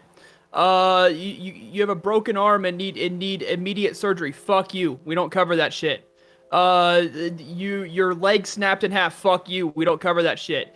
And now you're left without health insurance at the ER, paying the massive health bill. Okay, this is absolutely insane that people would give up health insurance to go to this. This clinic offers practically nothing. Right? They're practically saying we're going to be your primary care physician and we're not going to charge you except for this membership fee. Oh, and by the way, you don't need health insurance. They specifically say you don't need health insurance because they're your primary care physician, right? But are they your surgeon? No. Are they your ER? No. Are they your OBGYN? No. Are they the person that's going to help you give birth? No. Are they your... I can keep going down this fucking list, and it's absolutely insane that this company would try and, like, play themselves off as, like, we are your solution for health insurance. No, the fuck you're not. You're just going to take these people that are gullible, and you're going to make them pay triple, quadruple, probably more than that times the amount of money that they would pay in health insurance and the medical bills that they figure out, oh shit, I had to go to the ER. Oh shit, I don't have medical insurance. This is so fucking stupid, it's insane. And invest in gold, people. Ty, go ahead. Yeah, I'm not quite sure what to make of this because I was trying to look these guys up, and it definitely had more of a sales pitch to it than it was like, hey, this is what exactly we're doing. So I'm gonna just go with ignorance on this one to a large degree, where I try to do my homework. Either I was just too dumb to be able to do that successfully, or I just couldn't find it in their bullshit. Needless to say, I'm not impressed by the fact that it's like, hey, look, if you're trying to be something to break the mold, it should be kind of like right in front of me, like very easy to find. Hey, this is who we are, this is what we're doing, and this is how we're different. Like from what I could read, it looked kind of interesting. I was like, hey, they're trying to break the mold with the insurance model. And, out of the hat, I think everyone kind of hates the insurance model right now. But, I mean, kind of have to wave your flag. I kind of like it better. Oh, you'll have to explain that one to me, but that's a whole other conversation. Right. Well, this whole thing sounds like something you hear blaring from your grandparents' television as they sleep, and right next to the 1-800-588 thing that Fox runs all the time. So I need you to hurry up so I can piss in Ty's shoes. Okay. Okay. Before you do, thank you for touching on where I was going to go with the open and your it's most likely going to be the same thought. Route. So. No, it's not, because part of this is they aren't actually offering specialities. They make allusions to it, but they as far as I can tell, the doctors I was able to track down attached to this, which, by the way, Ty, no, you're not stupid. I was literally having to scrub source code.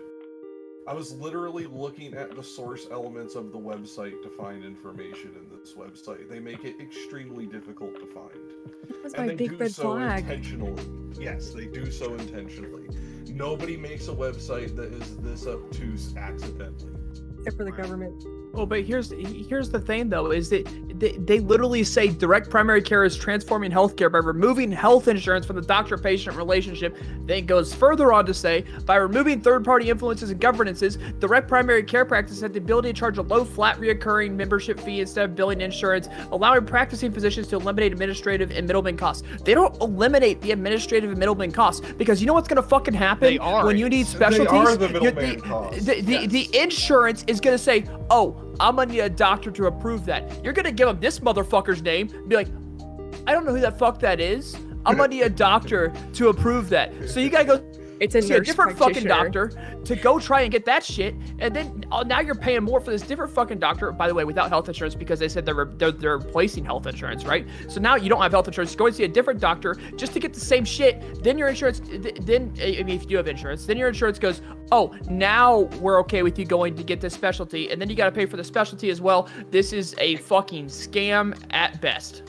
Speaking of the middlemen, this doesn't address the middleman, but one thing that does address the middleman is the ACA, because one little understood feature by most people about the ACA is that it caps gross profits of insurance companies to 20%. This isn't 20% net profit. This is 20% gross profit, which means after you've paid out like all of your, everything that you do, like for coverage and stuff like that, everything that's left cannot be more than 20% of the total that you charge in premiums. And then out of that 20%, you got to pay all your employees, you got to like pay for your building and rent and all the administrative costs and everything else. And then once you take all of that out, whatever's left over is your net profit. So the reason I mention this is because schemes like this, if they're expecting to make up for all of their inefficiencies by cutting out the middleman, what you gain from that is a very small percentage of the total, because the ACA has sort of like exiled like large net profits from insurance companies. Well, to begin with, they haven't really exiled it; they've transformed it. Because now what we're getting is to the point where these insurance companies are double billing, not because they're actually charging the patient extra, but they're making an illusion as if they are to create that extra charge, that and therefore create a larger percentage that they can keep in reserve. That would have the opposite effect. If you double bill, then that's double the 80 billing the hospital. That's what I'm getting at. Like, right, but that doubles your But that doubles your revenue, and then that means the 80% that you have to like reserve back into like paying out for patients or whatever goes up as well. So they're incentivized to do the opposite. They're incentivized to sort of underbill so that that 80% like doesn't have to be too large. So increasing your revenue, like because the problem is increasing revenue doesn't really increase your net profit. No, but it will still increase your gross profit, and if you create that 20% to a large enough number, you're still actually inflating your overall profits in the end. What I learned you have to give it back in terms of revenue. Not practicing lazy medicine gets you the highest profit, and that's exactly what this We the People, whatever the fuck, is doing. Hey guys, is practicing don't worry. medicine. Don't worry, they offer don't worry, they offer hospital inpatient advocacy.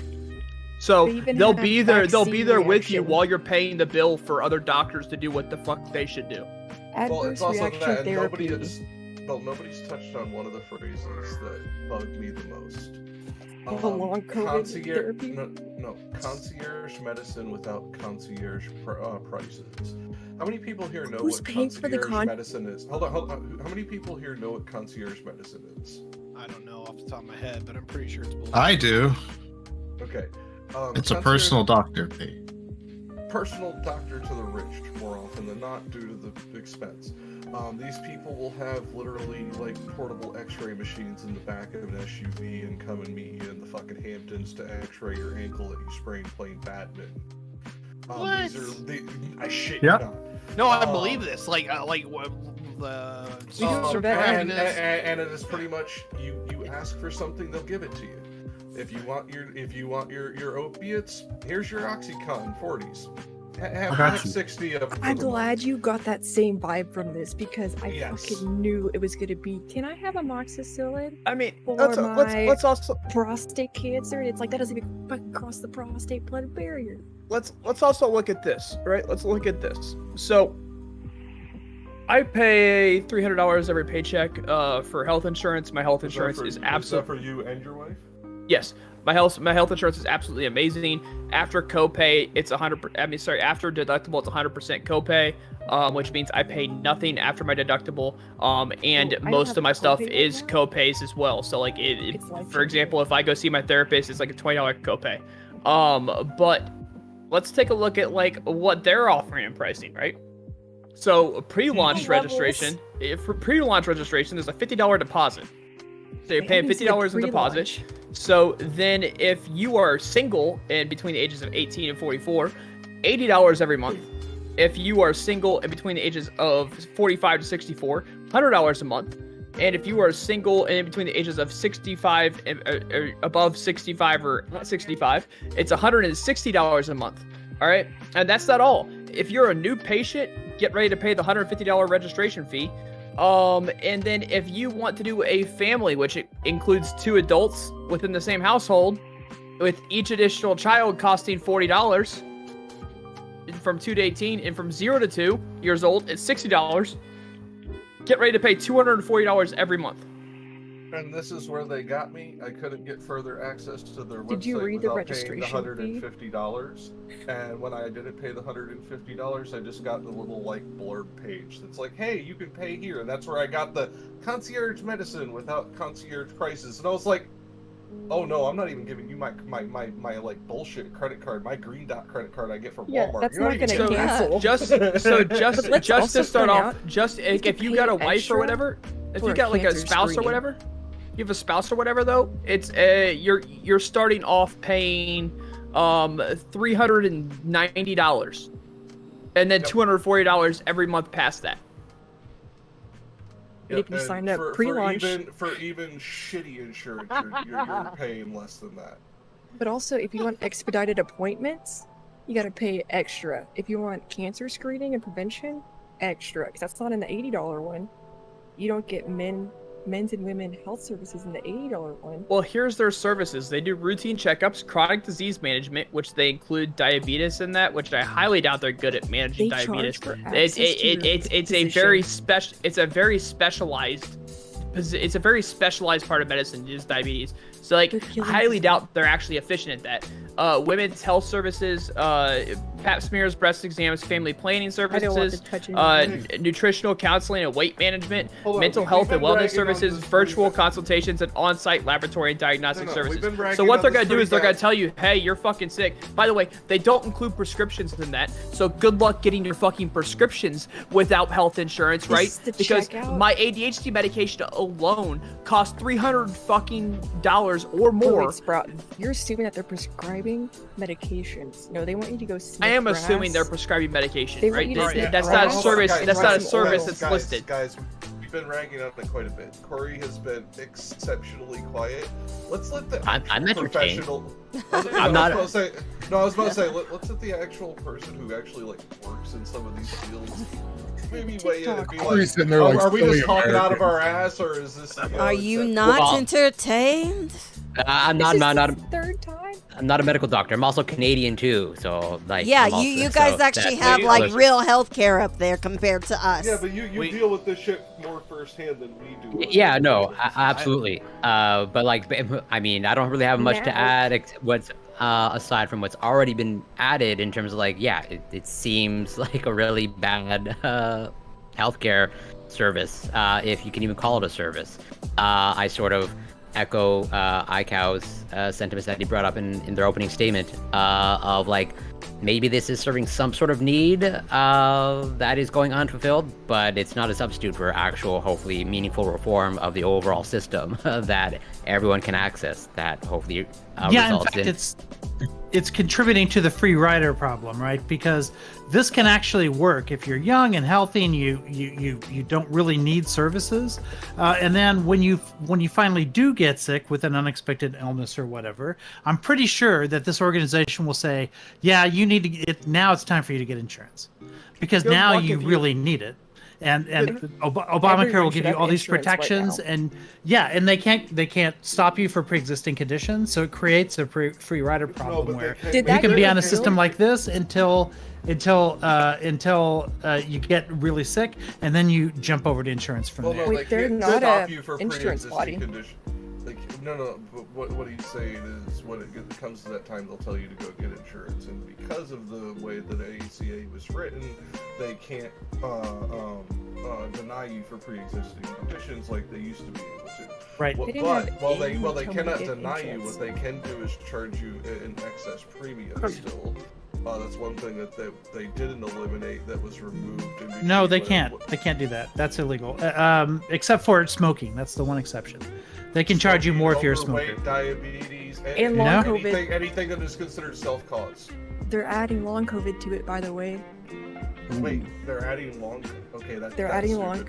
Oh yeah. Well, we'll get into that. We'll get into that later because that's gonna piss me off on COVID levels. Good luck. Good luck if you have ADHD, right? Because my ADHD medicine costs like just basically if I was gonna go buy it for the pharmacy without health insurance or whatever, it cost 300 and some change. So that's 300. That's 300 and some change that you're being charged, plus the 240 you're being charged a month, plus the 150 registration fee. Like, this is fucking insane. Go get health insurance. You're gonna be fucking better off.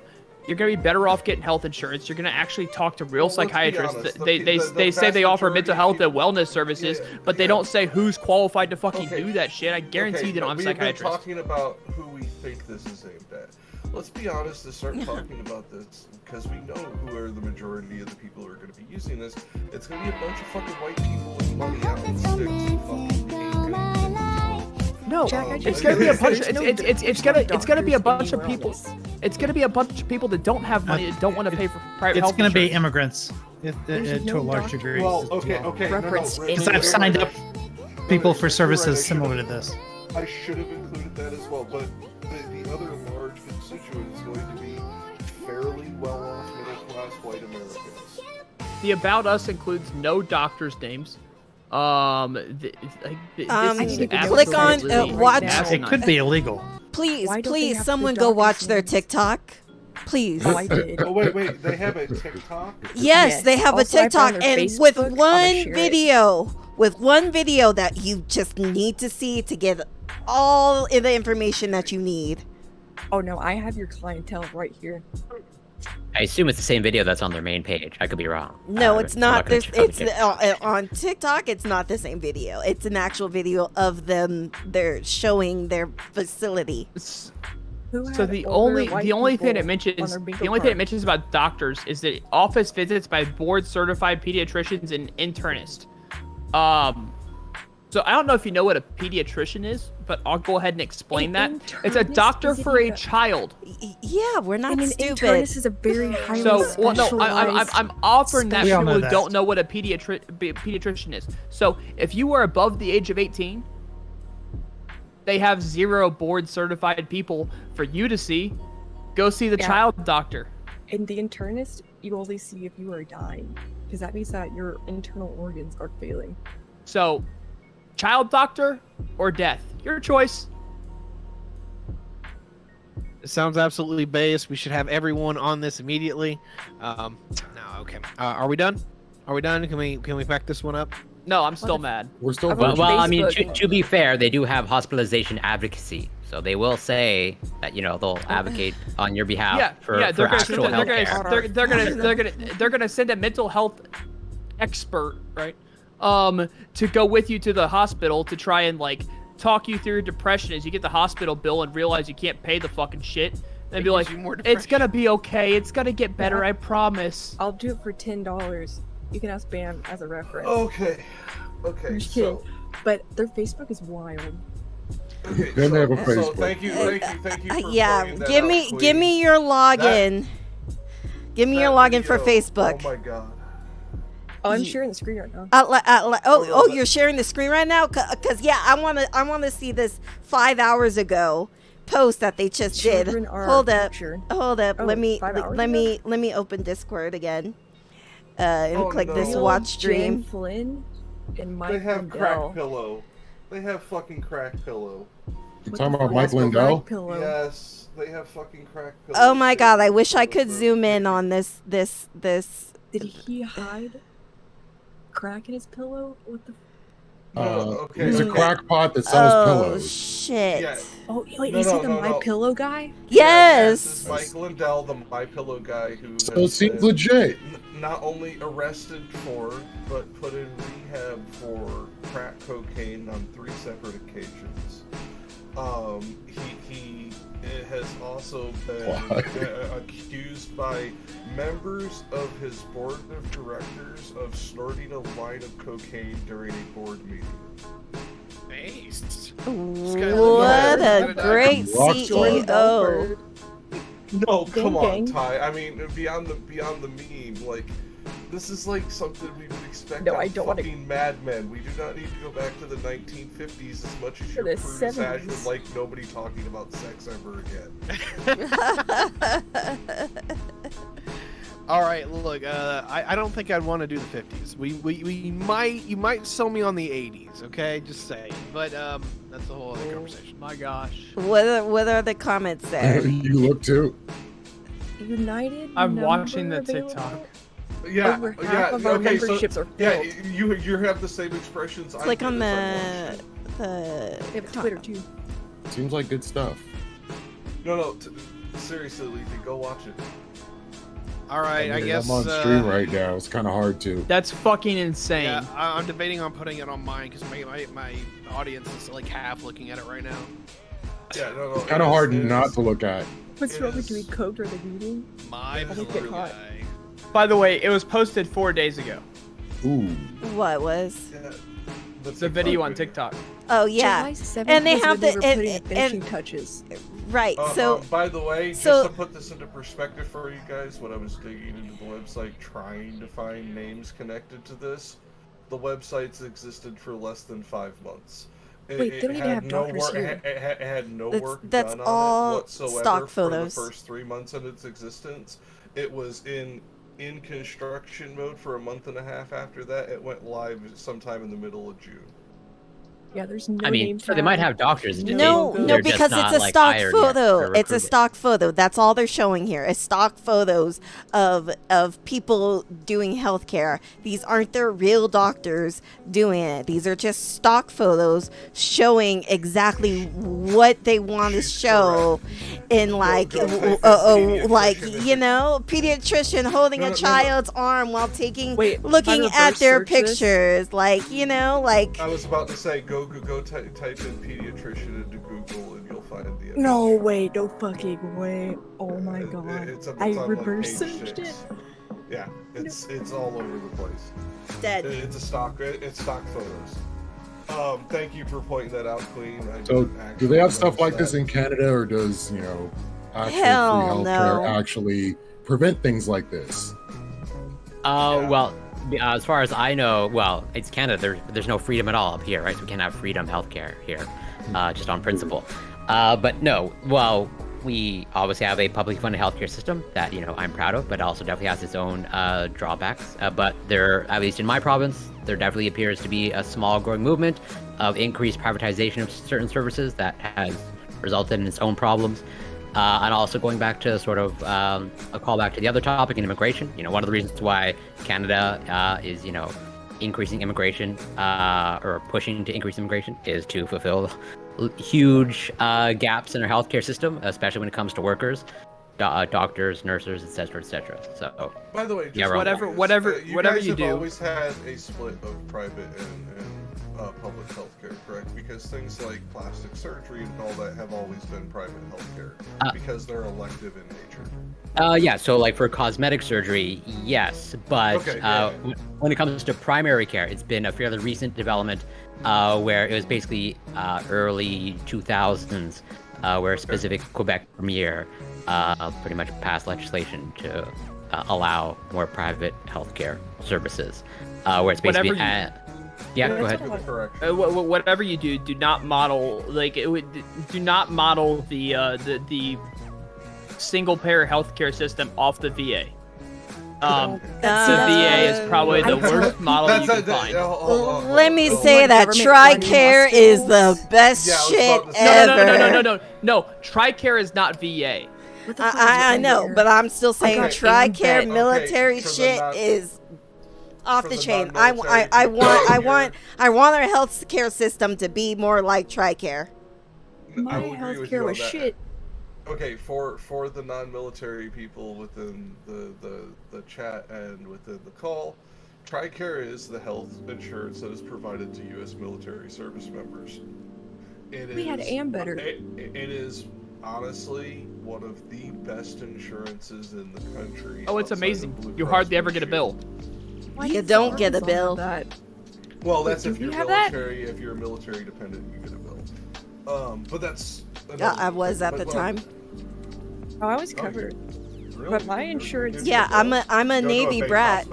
So. Did you go to a base Marines. hospital? Oh yeah, I went to base hospitals, Okay. clinics, you know, and like the missing Navy, base the yeah, big base- Navy base hospitals. hospital. I also had like they also had like TRICARE clinics and stuff. So like I would go to like my primary care at like a local clinic down the street from my house. Yeah, So that's like why you never yeah. got a bill. You were always within their care. Right. I was off base, not on their care network, and I never got a bill. But again, I was a service member, so I wasn't a I never got a bill Whereas- either. Whereas me as a dependent, I got a bill when I got hit with the ER down in frickin' Tampa. So like, Wait, I didn't you get know, billed. when you break your leg and you're not near a Navy hospital, you don't have a choice. You go to the local hospital. Right. Like I mean, that's. But TRICARE and the VA are completely different. I would be totally okay with single payer healthcare system being like TRICARE is. I would not be okay with a single payer healthcare system being like the VA is. The VA and the TRICARE are two very different places. Yes, Yeah, they are is two an different- example of a Hold on, government-run hospital versus a government-run that's a insurance agency. Yes, whereas this is what I was going to point out is yes, that is a hospital system, not an insurance system. And here is the thing, Sprout.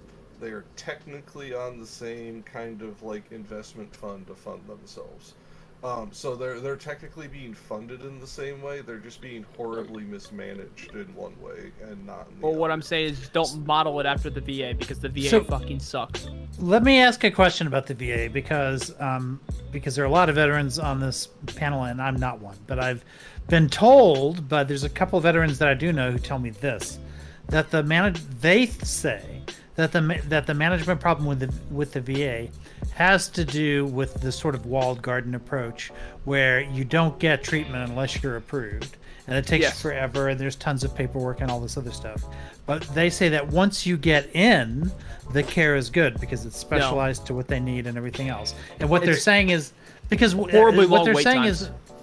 Well, yeah. Oh, yeah, right. Exactly. So that's another like problem that doesn't get you access to the system.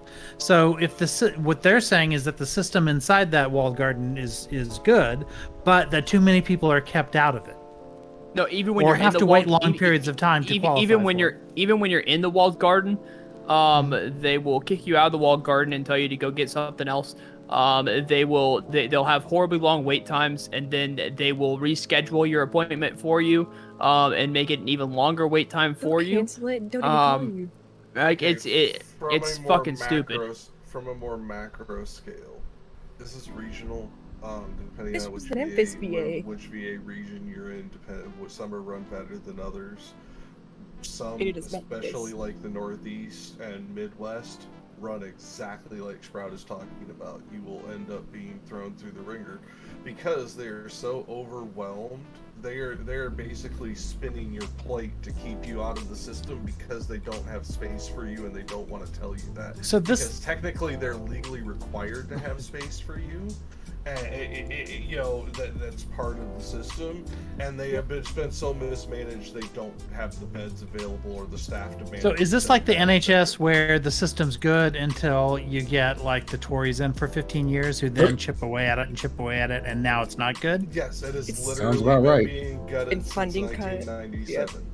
And the same doctors that were hired from the start are still fucking there. Yeah. And they can't be fired. Even during the biggest pushes of the Afghanistan and Iraqi freedom conflicts, they were still cutting funding to the VA. Just to put And it they- into perspective. Diagnosed for you, Rich. his own. And the doctors leukemia cannot be after a fired. The year. doctors, no matter how bad they are. They can be fired. They can't be sued because they are protected under fair. When could they trial. start being fired? Huh? Because it was a couple of years ago they couldn't be fired. They can be fired, but they can only be fired by the 4-star general of their So yeah, military. they can't be They fired. sued? What is that? They can't be under? fired. Oh, You that's the you have fairest doctor. you have to can't like sue military severely fuck up doctors. to get fired. Well, that's fun. You should be able to hold any doctor accountable. Yeah, you can't sue military doctors for malpractice under the fairest doctrine. That's some You also bullshit. can't sue the military. Wait, go, but scroll down on the pictures real quick. And there's usually doctors on the doors. This tells me that these are all nurse practitioners. No, not necessarily, because as you can see, they're very. Yeah, that's that video it's like- from TikTok. Yeah, this is it. Yeah, That's what I'm saying. You can tell they're still extremely new. No, but their doors are done. Right. Like their if you doors pause are right done. there, right? You pause right there, right? And you see like them like trying to like do paperwork or like either put their packets together, one of the two. Like it's the biggest fucking break room I've seen in my life. But are those doctors or are those facility. nurse practitioners? I think those are just. I guarantee you those are nurse practitioners. Actually, These are based on- secretaries.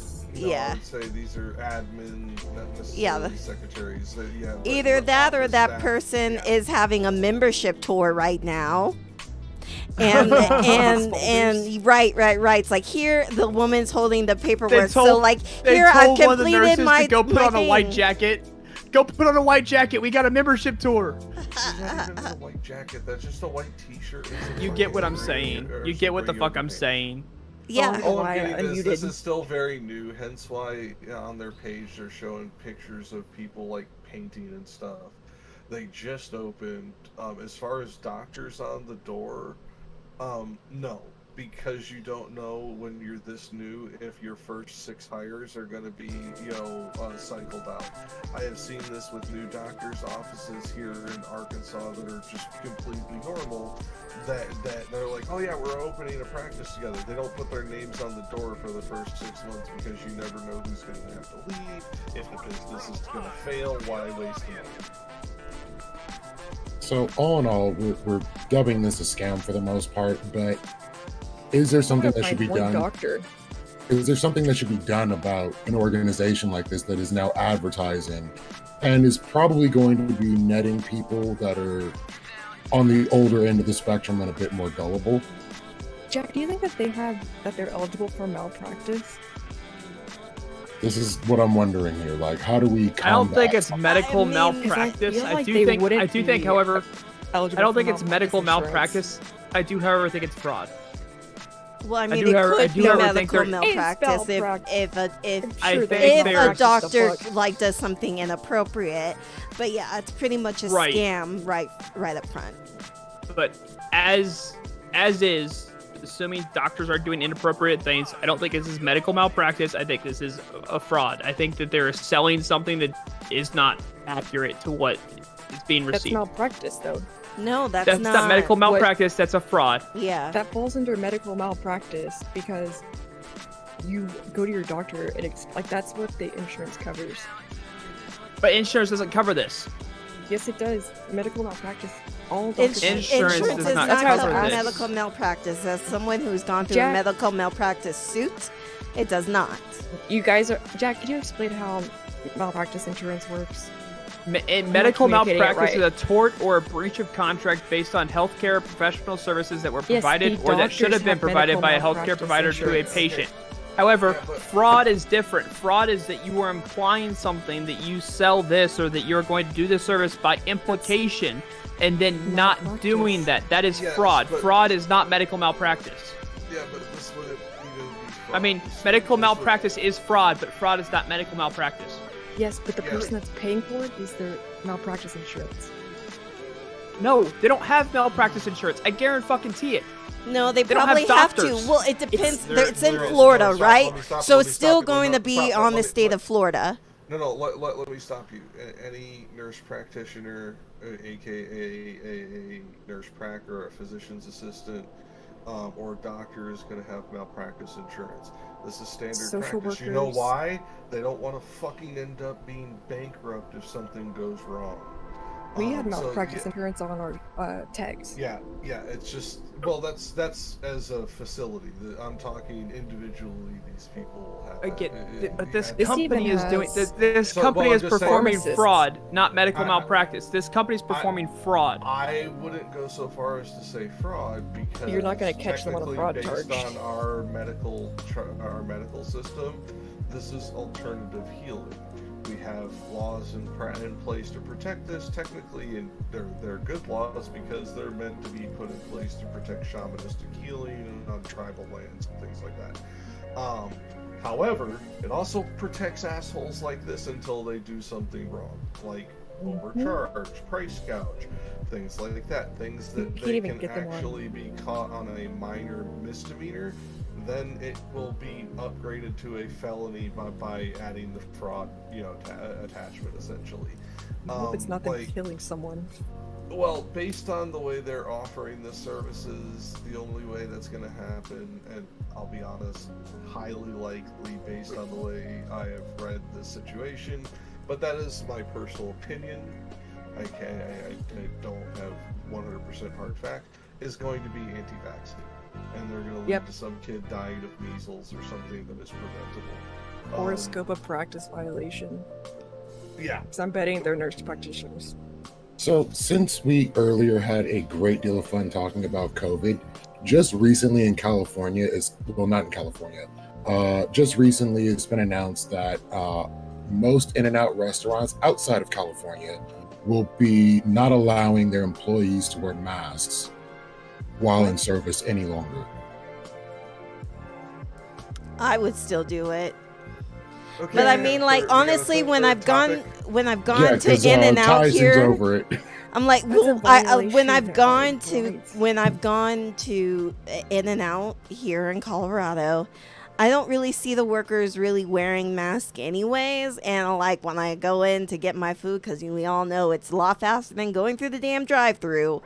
Like, I'm pretty much like one of the only people in the whole entire restaurant with a mask on. Everybody else, including the workers, are all free at and I'm just sitting here quietly like hella judging, and I'm sure they're judging me right back, being like, I'm just here to get some food. Okay. I'm not here to eat in this place. I'm here to take my food with my mask and go. If you want to wear a mask, wear a mask. If you don't want to wear a mask, don't wear a mask. Lethe, put up the image that was released to the employees. And because you linked it to me, I know you have it. So just keep in mind, this policy is in Arizona, Colorado, Nevada, Texas, and Utah. Yes, and it actually is grounds for termination to wear one.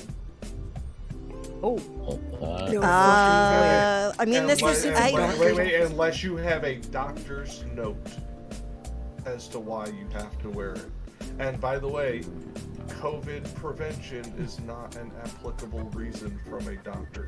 And a lot of doctors are pushing masks right now, and out of embarrassment, they're most likely not going to prescribe you the medication that you need.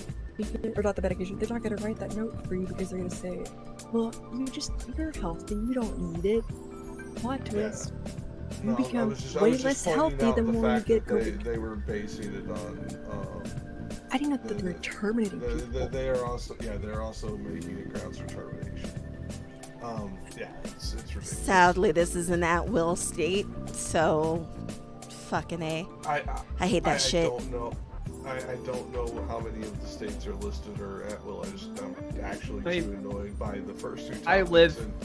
I live in an at-will state, and the only thing I see about at-will being, like, why it's still a law is that it allows you to skirt around the law. It allows employers to, me as a veteran, when I was deployed, my employer could not fire me. However, like, when I came back, my employer could have fired me without cause. Yep. And then I could have sued, and then for wrongful termination, and my employer literally could have said, "Oh, we fired him without cause. We didn't have a cause to fire him. We just didn't want him anymore." I literally could have been fired for being a veteran without them saying that I was fired for being a veteran, and it just allows companies to skirt around the law. True. No, you're absolutely right. In fact, if you actually look at the history of right-to-work laws, as they are more commonly referred to, right-to-work laws were actually put in place specifically to deal with National Guardsmen who had to go away and train for a couple of weeks a year and every weekend, or every other weekend, whatever it is. No. It had nothing to do with that. It was specifically military members. It just morphed into that? I would assume that it was for, like, to be anti-union as well. At least as far as I know, no. But that's just because, like, the history I looked into in this particular thing, it was anti-military. And the reason for the reason for that is because one of the things that military is entitled to is lawyers. Wait, what? Yeah, if I get fired, if I would have gotten fired when I was currently an active serving member, I would have had a JAG lawyer that would have defended me in court or represented me in court against my company for a wrongful termination lawsuit. I would have had a JAG lawyer, so an Army lawyer, represent me for free. For the Army would take the cost. Free, but for free to you. And that's for free to me. The Army would eat that cost, not me. And it was saving money is really all it was. And this dates all the way back to the 70s as people were returning from fucking Vietnam. Corey, you gotta defend Canada. My Canadian mod said LOL at Americans totally accepting at-will employment. What do you think about that statement? We didn't accept it, their fuckface. Most of us I was born in a shit state. Very true. So, how are the mask laws in Canada, by the way? Like, is this still... Well, that's a provincial matter, and I think actually just recently, like, Quebec lifted, like, all its masking requirements. Wait, but you can still voluntarily wear one, and as far as I know, like, no one's being fired for voluntarily wearing a mask. Like, so there are people that still wear masks, and I occasionally wear one depending on the context. But like, it's pretty much up to the individual at this point. As far as I know, the only company that has threatened it is American-based. I would have thought it would have been Chick-fil-A first, but hey, you know. No, Chick-fil-A is a good Christian company, so they probably believe, you can do whatever you want to do. Listen, Leaf. That's the fucking Lord's chicken, all right? I don't want to hear blasphemy. I don't want to hear blasphemy about the Lord's chicken. Okay? I'm telling you that Chick-fil-A injects something in it that makes it so good to queers and gay people that like we just fucking eat that shit up. Crack cocaine and cum. Chick-fil-A. It is the Lord's chicken. The Lord came down and showed Chick-fil-A how to make chicken, and it is the Lord's chicken. It's Bigot's chicken. Get the fuck out of here. Do they bless it? They do bless it. Yeah, but all those gays work at the Lord Chicken shops. I don't know if it's really bigoted, because if the gays are making it and you're eating it and the company is evil as shit, hey, listen, the gays that work there was a real cute queer girl that delivered my food the other day to my car. I know she was gay. I got gaydar with the ladies, okay? I got gaydar with the guys, but like I can tell that woman was queer, and I was like, thank you for bringing my food to me. Yes, for all the gays that work at Chick-fil-A. Well, see, here's my thing, and I will point out to why I continue to always call it bigot chicken, and why I will only ever eat it if my daughter fucking requests it. This is a company that gave money to organizations that was influential and instrumental in passing laws in Uganda and Sudan that made it legally permissible to kill gay people for being gay. Like, I mean, they put that on. They officially put that on the books. You can, for those two countries. You can't also forget about so you may wanna. Them you may wanna, fighting against. You may wanna apply the context with the California. Countries When California had Prop 8 going on, right? Chick-fil-A and what is it? The Mormon Church, and everybody was all up in arms in California trying to make sure that gay marriage wasn't gonna be passed. Oh, okay. I was about to say. Yeah. This was like the 09. Yeah, this was before gay marriage was passed. Yeah. Yeah, but the right keeps threatening to boycott them too, because they perceive that Chick-fil-A is like caved on a lot of these issues, and like they've also like donated to organizations that the right doesn't like, that are like too friendly to the queer community. So they're kind of like hated by both sides in that regard. Too friendly meaning they're serving gays. No. Meaning they will accept gay people into their homeless shelters, and that's literally the ones that the people complain about that Chick-fil-A gives money to, is that they won't turn away gay people from homeless shelters and women's abuse shelters. I'm not. It's like, I may be an asshole, but I'm not a demonstrably psychotic monster.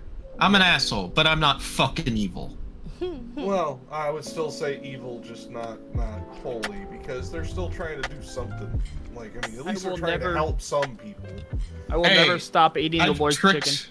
I've tricked demonstrably good people in doing some evil shit. So don't be sitting here telling me. So you got that. You got give them the one saving grace they have is pretty good. Listen, I put a link in the closed panel chat. Like, people have been unalived for less. What's this, Rich? The link I put in there, it's just, there have been multiple times when Chick-fil-A has done something that the right didn't like, and the woke police, descended on Chick-fil-A just like they do any other organization. And this is one of those instances. This was this year. The notorious woke police. Down. This is constantly back. The anti-woke people. Was this the they did something about like discrimination or some shit like that? They have a diversity officer, diversity, equity, inclusion officer. Yeah, that was it. Yeah. But also at other times they've given to charities like the one that Jack talked about that was specifically oriented towards giving, not having specific prerequisites for letting people into homeless shelters and things like that. Yeah.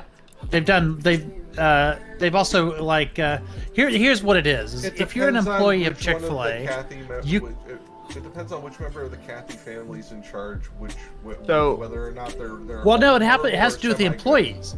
So employees can get together and they can say, I want a portion of my money and the money that I raise through other efforts and connecting within the company to go to this organization. And so you'll get employees who give to progressive causes as well. And that counts technically as a Chick-fil-A contribution. And Chick-fil-A's home office doesn't stop those contributions. So when one of those contributions gets made, people on the right get mad and say they want to, now they have a diversity program. But my advice to all chatters, tomorrow is not Sunday, so tomorrow I want you to go to your local Lord's Chicken restaurant and order yourself a Lord's Chicken sandwich. They come in regular crispy or spicy. I prefer spicy. No pickles. Don't put pickles on your no pickles. You like no pickles. Chicken, so you like no Satan's pickles. Chicken.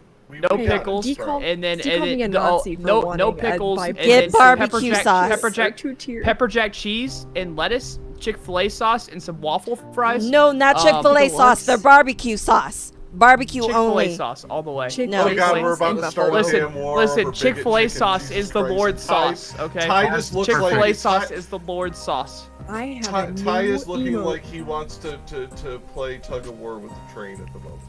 I was gonna say the term Sudoku is coming to mind. All right, you're going back to In-N-Out because we talked about bigot chicken. Look, guys, In-N-Out's also bigoted as fuck too. Can I just say real quickly before we go to it? I will buy anybody Chick-fil-A on Sunday and Sunday only. All right, I'm gonna sell Chick-fil-A sandwiches on Sunday. So I'm gonna buy 10 of them, and a debate queen will buy them for you. So yeah. We got any communists in here? It's gonna be great. Go ahead. Get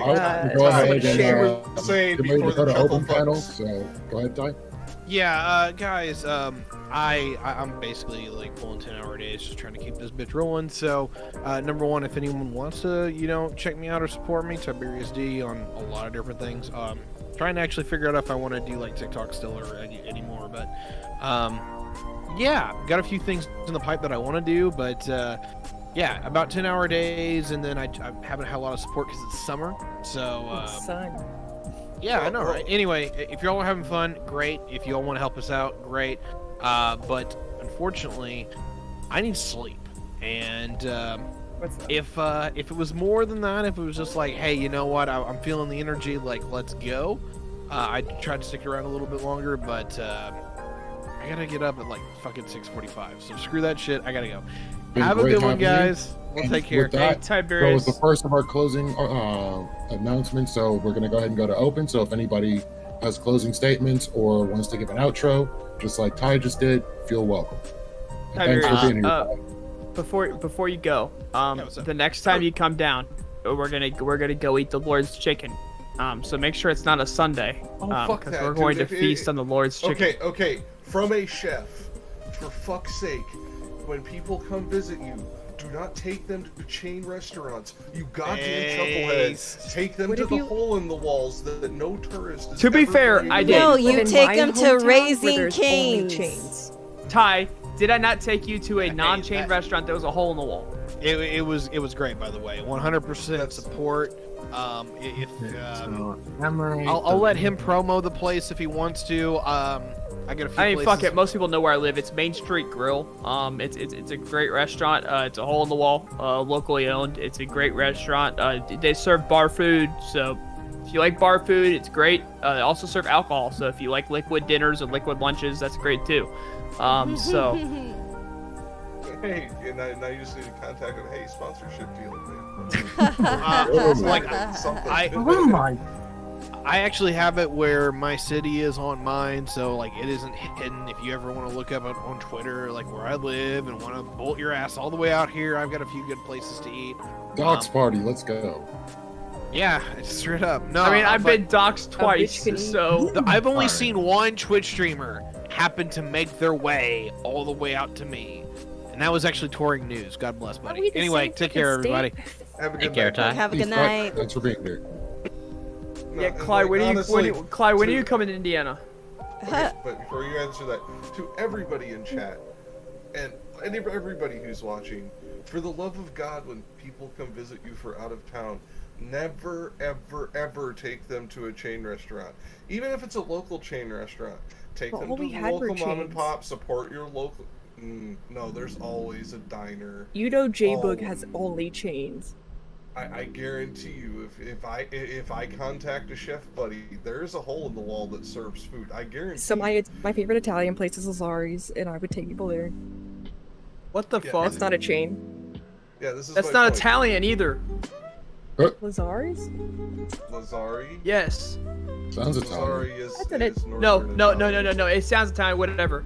It's like Olive Garden, right? So like, it's not Italian food.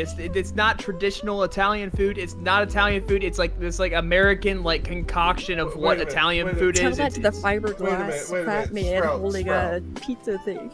Sprout, I don't want to hear that shit. I have been to Italy. 99.9% of what we call fucking Italian food on this continent is fucking Americanized bullshit. Yes, that's what I'm saying. That's what I'm saying. There's no good Italian restaurants. I haven't found one. Like, well, anytime someone's like, let's go to this like Italian restaurant. I'm like, it's not fucking Italian. Like, I'll take you to chain Buca di Beppo. That's not Italian food. Buca di Beppo is not Italian food. Hey, I put another link in there. This was another Chick-fil-A moment when Chick-fil-A decided like not to give to. It is good, but it's not Italian food. Ben Shapiro tweet. Chick-fil-A is anti-gay. Yeah, this was. I think it was Dave Rubin who like said, "Oh, it's time for me to learn how to pan fry my own chicken now," because Chick-fil-A was no longer giving to the organizations that originally like caused them problems. And by the way, this was not a business decision. Chick-fil-A made a ton of money off those boycotts. Like there were lines around the block when the boycotts happened. Oh yeah, absolutely, absolutely. So this was not a business decision. This was them responding to internal pressure, like from their employees. Oh. So you can affect change from within. Well, yeah. You can, but only when you threaten like a 1,500 man walkout. Like. What? Yeah, they were threatening. There were people who were saying, dummy. There were employees who were basically saying, like, as long as Chick-fil-A performs in this sort of way. I was not disagreeing with this, Jeremy. Was just kind of pointing it out that, yeah, you can only influence them by hurting the wallet. You're not influencing them through any other means. They're not the only thing they know. A rat's ass about your fucking your movement or the movement of their particular employees. Well, they care about how much money it's gonna cost them if they don't do it. That's all they give a shit about. Yeah, and they didn't want to lose. Like, there was a segment of their employees that were willing to walk out over that, and there was the segment of their employees that were like okay with the bigotry or whatever. It wasn't a game changer for them if Chick-fil-A didn't give to those organizations. So when it came right to it, like, the external boycott didn't work because it just got more people to go to Chick-fil-A. Who were on the right. For that percentage, anyways. Well, no, I'm just saying for those who didn't follow this, because this is one of the ones I did follow. It was 200 of those were at the executive level, like the people who work in the head office level. Like it was not just a bunch of fucking people who worked the line who were getting ready to tell them to go fuck themselves if they didn't change their ways. All right, so we're going to open walk-on panel now. So if anybody needed to go, you're more than welcome to do so. I probably cannot contribute to the In-N-Out Chick-fil-A talk as a Canadian, since I've never been to a Chick-fil-A or an In-N-Out. Does Canada not have Chick-fil-A? Come across the border. Does Canada not have Chick-fil-A though? Yeah. No. Tim Hortons. Well, yeah. So if you want to they talk got about, Tim Hortons. I can talk about Tim Hortons. Does Canada have Chick-fil-A? Wait, but does Hortons No. have like any homophobia that you can Actually, not that I'm aware excitedly talk about? Oh. They seem okay with masks out there. Unless we're going to talk about the best place to get puts in Quebec. So I don't know if there's Chick-fil-A in Canada, but Quebec is a bit of an outlier. There is Chick-fil-A's in Canada. That was a But Creole probably not in thing. Quebec though. Quebec is a little bit of an outlier. Alberta would be the place to put a Chick-fil-A. No, Yeah. What is it? In Montreal, the place where they do all the pork. Oh my god, that shit was. And they're opening 20 new locations in Canada by 2025. Spreading Yeah. But it looks probably like not it looks like Ontario, the province of Alberta. That makes total sense. That tracks. One of the reasons why a lot of American chains don't come to Quebec is because of our language laws. It took actually the longest time for for Taco Bell to make it here because Quebec wanted Taco Bell to be translated to French, and that obviously created a lot of conflict. Wait, hold on. How many people here on the panel didn't know in the province of Quebec everything has to be in both English and French? I did not know that. And you're muted, Aiko. And people in Quebec look at you like super bad if you don't know French. They'll like it's like super like negative if you don't know What's the French word for taco? Fuck you. Well, it's not the taco that's the word. It's the bell part. Oh, okay. What did that get changed to? Well, no, to fuck you. Some sort of agreement, where like they were able to keep Taco Bell, like if it was to be trying to be like a cloche de taco, where KFC here is not KFC, it's PFK, Poulet Free Kentucky. What? Ah, It's a P. okay. Yeah. Wait, do you know French? Like my French has faded over time. I'm essentially elementary That's French at this Spanish. point. Yeah, but for example, I had a friend who got married in Montreal. Literally, Montreal's the great. marriage ceremony had to be in both English, and then they had to do it again in French. Oh no, it was like the Catholic wedding, like 4 hours. Same thing when we sing 8 the hours. Canadian national anthem. There's a French word. So, Can you sing the French version? Pardon me? Can you sing the French version? No. And you probably don't want to hear any singing from me. Sorry, I know what you were saying. I always wanted to know, is there a Quebec, like, Louisiana alliance going on? Like, North American people who claim to speak French, although they probably wouldn't understand each other if they tried to have a conversation. There's a Quebecian on the way. Yeah, I don't think, as far as I know, where you are probably correct, that like the Quebecois French... Cajun, I guess you'd say. Yeah, just as generally speaking, so I know, I have some friends from, France, and like the French that they speak doesn't mix well with the French that we speak here, where they the actual French people kind of view this as like a butcher. So do you think that has Canadian value, French. or do you think it would be better if they sort of formalized their French so that the French-speaking world could like communicate better? They can watch each other's programs, all that kind of stuff. That's a good that's a good question. It's not like they can't they can communicate. It's mostly just like due to the accent and like some of the slang.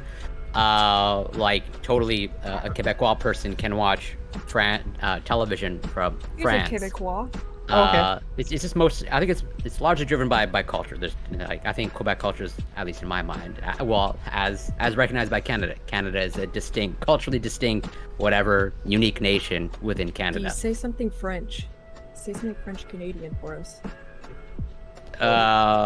I'm not qualified to do that. No, my mod's here. He's from Quebec. He's just silent right now. No, but like Quebecois French is grammatically different from Provençal French or Bonjour. French or Ça va? Oh, I hear D bitch about it all the time. Surinamian French. Es un gato en sus pantalones. Why are your cats in my pants? What? Es un gato en sus pantalones. Why is there a cat in your pants? That's not cat. Or cat pants. How did we get here? I said there's a cat in your pants. What did I step away from and come back to real quick? I didn't get to. You said S instead of esta, which implies that there's a cat that's inherently belongs in your pants, like it's like an intrinsic part. Yes. Schrodinger's pants cat. What's another word for cat in the English language? Cannot be disentangled from your pants. What's another word for cat in the English language? I can get behind that. Yeah, we know what you're trying to imply. No, Aiko doesn't, because I said inherently belongs I understand inside what your you're pants. saying. It does inherently belong inside your pants. Come me culo. Except it doesn't have that in. Okay. And you need to learn better guttural you need to learn better guttural Spanish, because that is not the word you think it is. Listen. Okay, listen. You know how Corey trying to say it's raining cats and dogs. Essentially, what you just did, Sprout, is you pulled how a Bert Corey, Kreischer. No, you just pulled a Bert Kreischer. You know how Corey. You tried to say I fuck a lot of pussy, and you just looked up the word for cat, and what you did is you said I fuck cats. And that made the Russians laugh, and they gave you vodka, and you thought you understood Spanish. It doesn't work that way. No, you know how Corey said he has an elementary version of French? I got like a preschool version of like Spanish, okay? So very little Spanish. No, you have a Peggy Hill level of Spanish. You got crackhead Spanish. So since we have Isle here, we're gonna get back to some of the best employers of fast food employees, the best paying, so on and so forth. No, we'll lose. Corey. Wait, Isle, do you work at Chick-fil-A? Chick-fil-A? We gotta talk about Timmy Hose or something. I do have to take off though. Oh, I have to head out. I know. I was trying to. No, I don't have a life. I just want to say thank you for having me. Yeah, go ahead and give yourself an outro. I'm glad you came back. Seeing what this is. No, well, if I'll always come back if I feel I can actually talk about a topic. Where Desperado Sensei gave me the topics and like totally, at least in the first one, definitely talk more confidence about that. But from what I understand, you sometimes talk about anime, and just have an elementary understanding of French. Just to use Sprout's language, I have a preschool, I have an infant's knowledge of anime. So I can talk about these things. Unless you're gonna talk about anime, we talk about comics, we talk about classical Warhammer, we talk about Warhammer, we talk about literally just about anything that crosses our path. We are the ultimate squirrel stream. We talked about the hollow moon theory at one point, my friend. The moon is hollow and full of it's Nazis. not for the faint of heart. We go in the trenches. Nazi hobos. In the trenches. No, I shit you not. There's actually a conspiracy, and it dates back to the 1950s. That when we finally were going to get to the moon, we would discover that it's hollow. It is a spaceship, and that there is a alien race in there called the Ariani. And they are the people who gave us the German race, and therefore the pure race of Earth. Yeah, it is wild shit.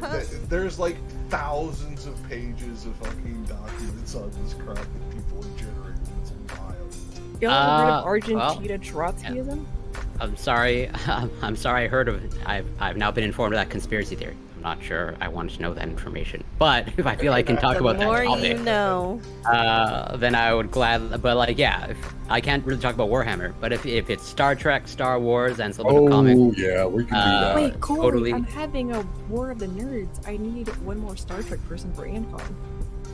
If my schedule is available, I should be able to accommodate. I work around it. I gotta schedule it. But I do have to brush up on some of my Star Trek. But I'm usually pretty on the ball. Oh, okay. Well, you're welcome back anytime, my dude. Yeah, before you go, are you caught up on Strange New Worlds? Yeah, I can't do it. No, I am not. But I'm still like actually going back to watch season 3 of Star. Like I'm watching season 3 of Picard like over and over just because I love that season so much. Especially like obviously the last few episodes. The new season of Strange New Worlds. It's a gift to the fans for sure. Just as good Yeah. as the last one. But it's definitely on my list, and probably in the next couple weeks I'll be all caught up. But yeah, thank you again for having me. Super appreciate to be here. And yeah, like I said, if ever there's a topic I think I can talk about, by all means, like let me know, and I always try to make room for my schedule. You can find me on Twitch, twitch.tv CoreyCampbell84, and Twitter, Instagram, it's Corey Campbell. And thank you everyone. Super appreciate it. And until next time. Peace out. Take care. Be well. Yeah, I wanted to tell Sprout before he left that what he was doing was similar to something a friend of mine did one time. I didn't know Sprout was leaving. Tried to say, but there was somebody who had was trying to communicate that it was raining a lot, and he said it's raining cats and dogs in Spanish. So está lloviendo gatos y perros, which there's no that. Of course, that idiom doesn't exist. So he was literally saying the cats and dogs were falling from the sky. Wait, he said pantalones. Should have said it was raining buckets. That's what they said. So can we acknowledge that California? He said pantalones. What? Yeah, he said I have cats in my pants. Yeah. That's what I heard. Yeah. And he was trying to say you, but like he didn't say two. And I'm like, yeah, I'm like. No, he said Sue, which is the formal. No, that's the formal. It also means you, but it's the third person, sort of like how you refer to the queen as Her Highness or whatever. No one talks formal in Spanish. Oh, they do in Spain. Nobody talks formal in Latin America in Spanish. Yeah. But if you go to Castellano, Spain. Yeah, if you go to Spain, yeah. Well, we don't acknowledge Spain. We're not acknowledging Spain. Oh, you mean the progenitor of the language? They still have a king. As a J. I don't want to hear it. They sound like they're sucking dick whenever they're talking. I hate Spain Spanish so much. And if you, here's something you'll appreciate as a chef. If you ask for a, what are those? If you ask for an empanada, they'll pull out a whole pie and like give you a slice instead of like a hand pie, which is what you would get like in Mexico. Well, it's technically regional. If you go to Moorish Spain, you will get something closer to a hand pie. It's more like the size of a calzone, though. it's fucking huge. It's delicious. It was delicious. That's all I know. I mean, I love empanadas down here, but I also really like getting a slice of meat pie. In Mexico, they'll be about yay big. In Spain, especially when you get down, near the North African, coast where you can technically see it with a fucking telescope, they're about yay big and about that thick. And so they look more like an. I was in the north of Spain because I was doing the Camino de Santiago, so everything was like on the north coast. But it was, but it was delicious. And there actually wasn't a lot of good food on the pilgrimage, so I really enjoyed those. Well, like you guys know this, but most of the people on the panel do not. Definitely not in the chat. Yeah, I can't do it. But I spent some time in Africa learning to cook there, and funnily enough, one of the places I was in Liberia, and it's a hop, skip, and a jump over to Spain. It's like a 2-hour boat ride. So like we did that trip quite often, back and forth to get ingredients, and sometimes just to get good food. The beaches are better over there. Speaking of getting good food, I can go to a California In-N-Out restaurant and be served by people who are protecting their fellow workers and the public around them and have no issues. But for some reason, in 5 states, we are not being held to the standard. Yeah, well, it's not really. Well, it's just that the standard has changed. Okay, we have. Yeah, it's California. Like, you can't put your fingies together. No, I can't.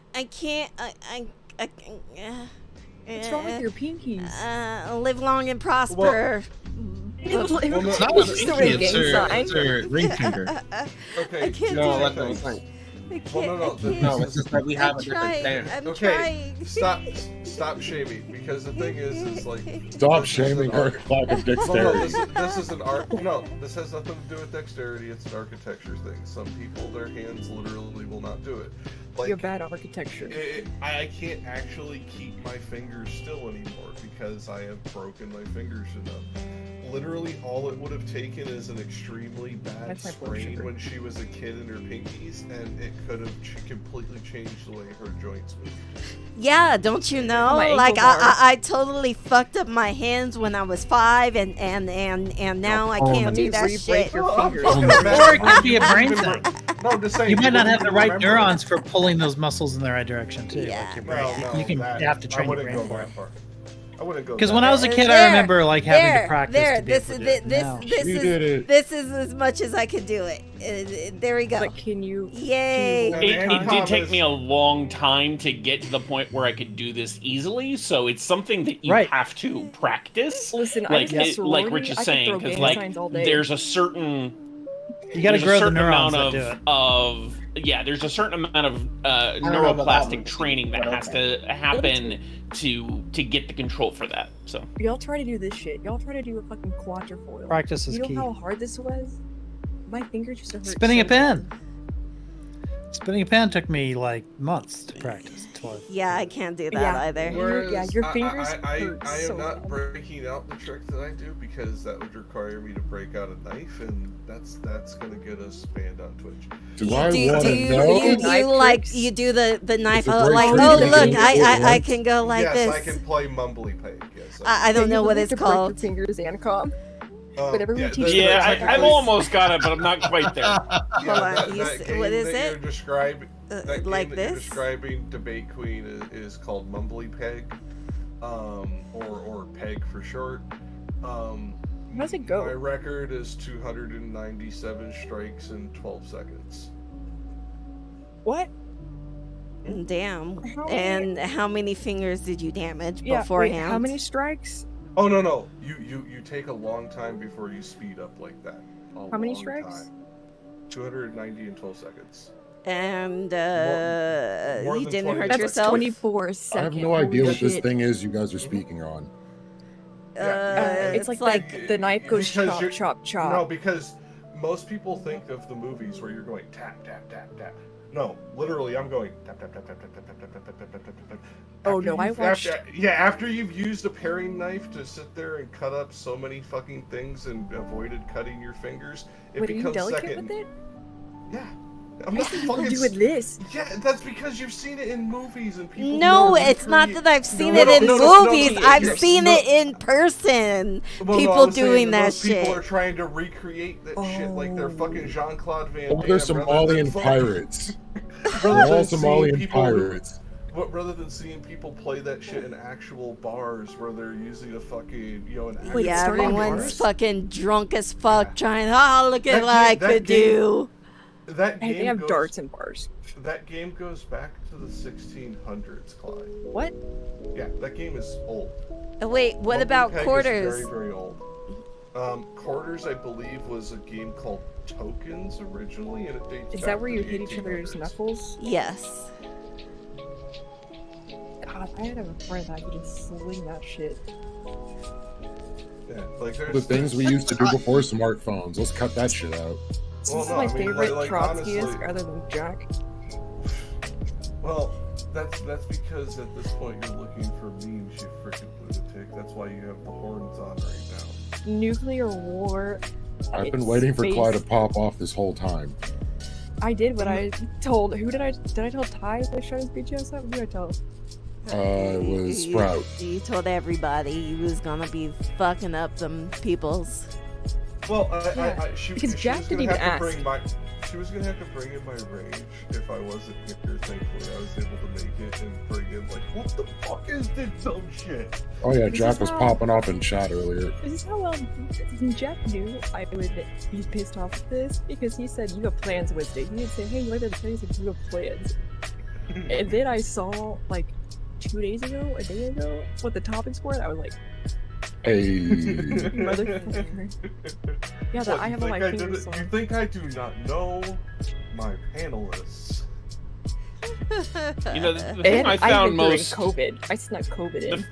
The thing I found the most interesting about that We the People health care is, you know, they're all about freedom of choice in your healthcare. I guarantee you they do not provide abortion services. Oh, well, yeah, of course. It's also Florida. Well, no, here's my thing. They're all about freedom. They're all about, you know, being able to understand your healthcare. Why did they make it so hard to find names? I was not able to find a single name connected to that website.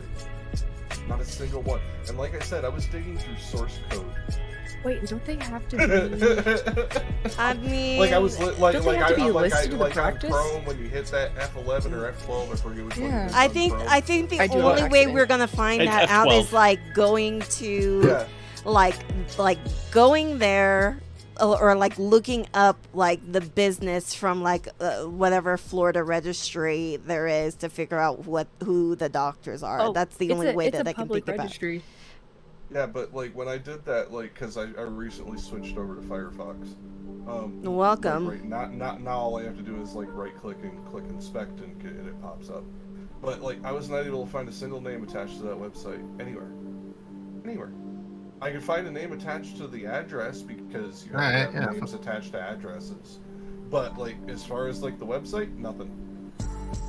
And the name attached to the address is the wife of a CEO of a hedge fund. Oh my god. Well, what do you know?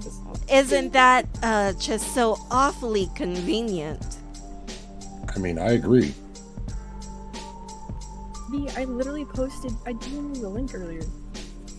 So, the hilarity of the whole thing is where this is being advertised, who it's being advertised to, and who's going to be affected. Yeah, how'd you And find it's this? usually the people that are going My wife to... works in the medical field. Your wife, badass, MVP of the night. It's our ivermectin taking brothers and sisters. Is who I assume will be taken for a ride Black Manatee with this particular Investments. issue. Like I said, if you look up the name of the person who holds the title of the fucking property, it's the wife of a fucking hedge fund manager. Wait, why did this move And around then so much in considering Utah? Mike Lindell has been involved in some way with this, it already tells you it's our ivermectin wanting brothers and sisters. Look at the names. Do you know the Mike is in my walls video? I mean, Mike is in my Mike walls. Lindell was No, there. thank you. So what do No, you expect? I will send you a link. You're gonna put it up for stream. No, please do Office not. location changes. It's funny. No, it's actually funny. Listen, I also have a link that you should put up for stream. In the I'm sure you do. changes. I make it a rule never to trust links from Isle until I've looked at them first. Okay. What do you know, Pornhub? Good rule. Hey, baby. You're talking about the person who runs your Lake Avernus website. I really need to It's also download in a- the I don't open Pornhub the links, sound though. for my soundboard because that would have For been real, that needs to perfect. be on the soundboard. The building's I mean- also in a floodplain, right in the middle. Like it should be.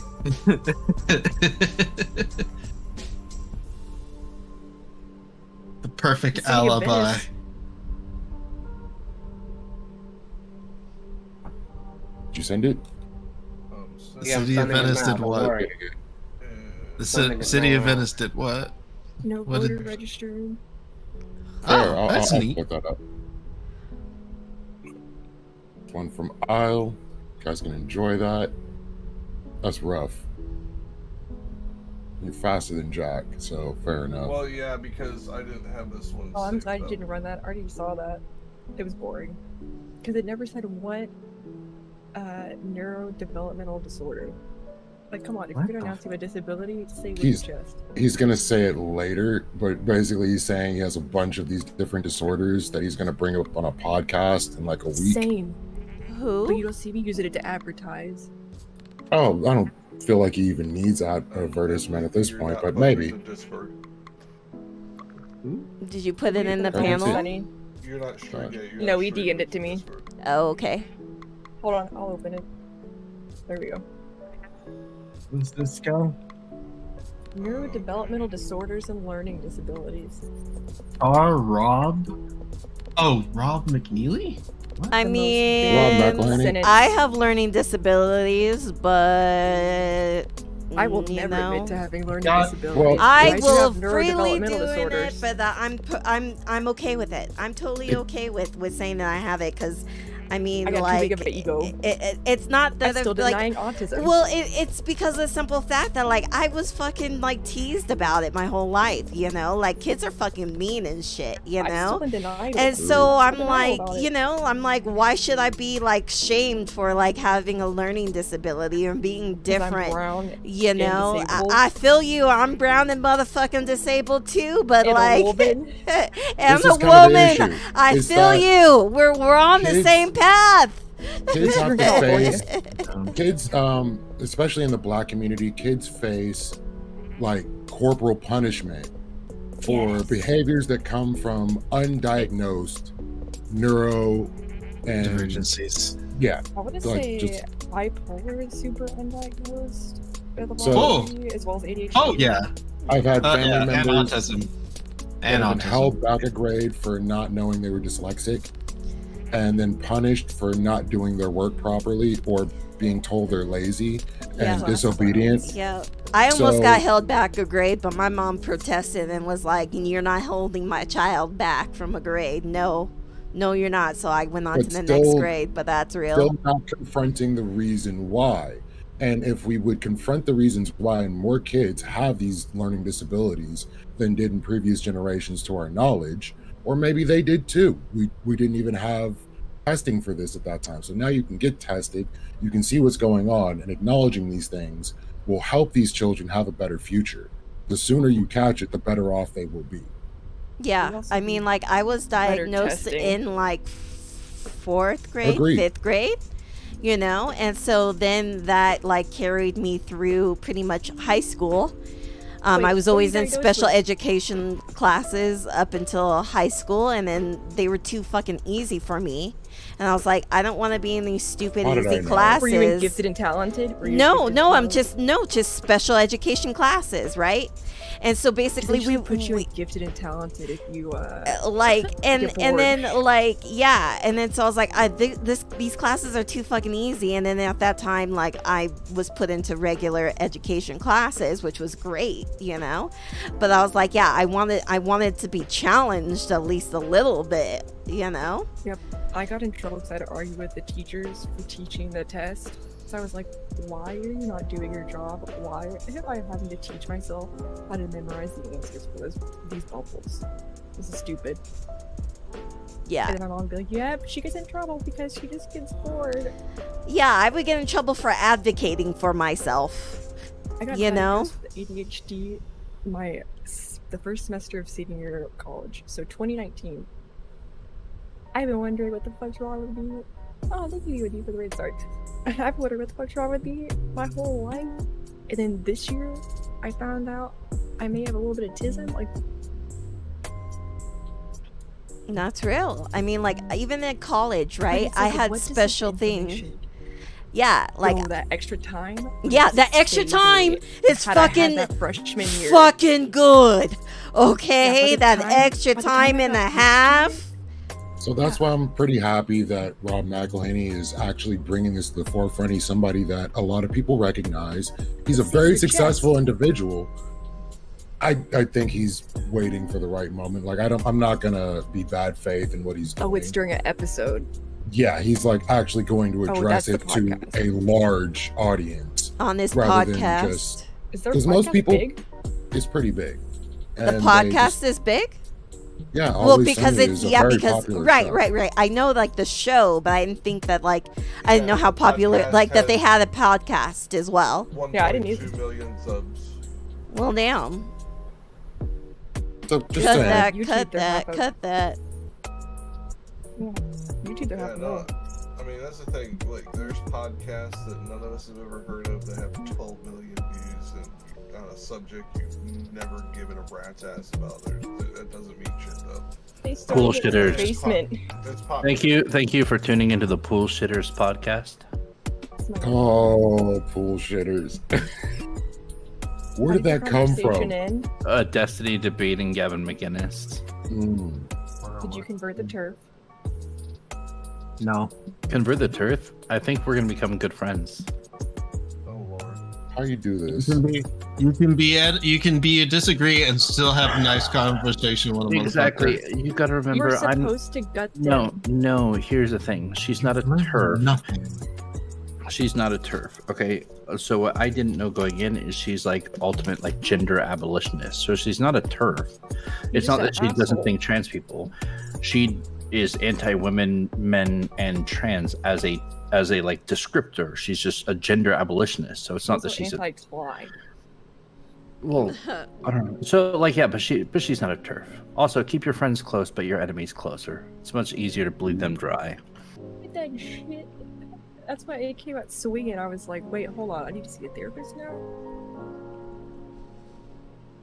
It's okay. Like I'll figure it out. What up, Grump? Sway. Gender abolition is fucking stupid and retarded. Oh, also Sprout said, what did he say? Mi gato sus pantalones? There's a pussy in his cat? Or there's, sorry, he's saying cat in his pants, but he's talking about pussy. He's being a weirdo. I was like, who says that? So I was like, come me puta. Puta madre pinche güero culero. Wow. Sounds about right. Well, that's just unkind.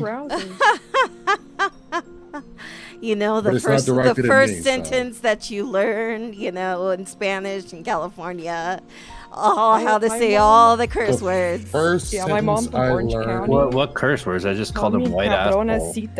The first sentence I learned in Japanese was Nani iro no shitagi wo sureru no. And I don't know anything that you said. It's what color are your underwear? So why would you be asking? Japanese are weird. That's why. It's the first sentence I learned. So, like in France, they like a lot of Europe, they teach English mandatory in schools.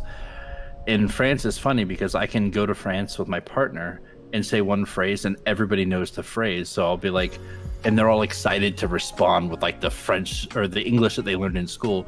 So I'll just walk up to French people and be like, "Where is Brian?" Because like the first thing they learn is where is Brian, and the response is Brian is in the kitchen. And so like you could walk up to a random person in France that was born like between like 1980 and now and just say, "Where is Brian?" You're gonna see a huge smile, and they're like, "I prepared for this my whole life," and they're like, "Brian is in the kitchen," and then they don't know anything else. Or you go like, "It's raining outside," and they'll go, "Where is my umbrella?" Yeah, that was that's wild. Right. That was like Rich was saying that Sus is formal. I was like, nobody uses formal Spanish. Jack was like, they use it Spain, and I was like, yeah, Spain is very Spanish sounds. Yeah. So like even me when I was in like Madrid, like good luck. Like they're looking at me like I'm dumb as fuck because like in Mexico. They have dicks in their mouth. No, that's just like you're talking about Catalan, right? Yeah, like okay, that's different. That's around Barcelona. Yeah. But like Mexico, we speak like slang Spanish to Spain, so they'll just look at you like you're an idiot because you're speaking like an uneducated, like lower class fucking mongoloid to them. We also had an argument in our house between my Mexican and Salvadoran roommates about what fresca meant. I mean, and what you called juice. I'm sorry, do you think fresca means fresh? I thought it did. It does mean fresh.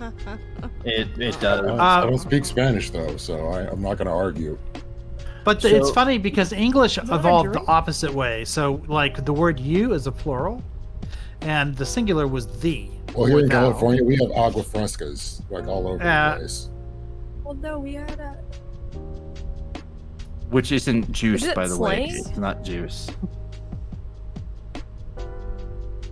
Okay, so big thing. What is queso fresco? What is queso fresco?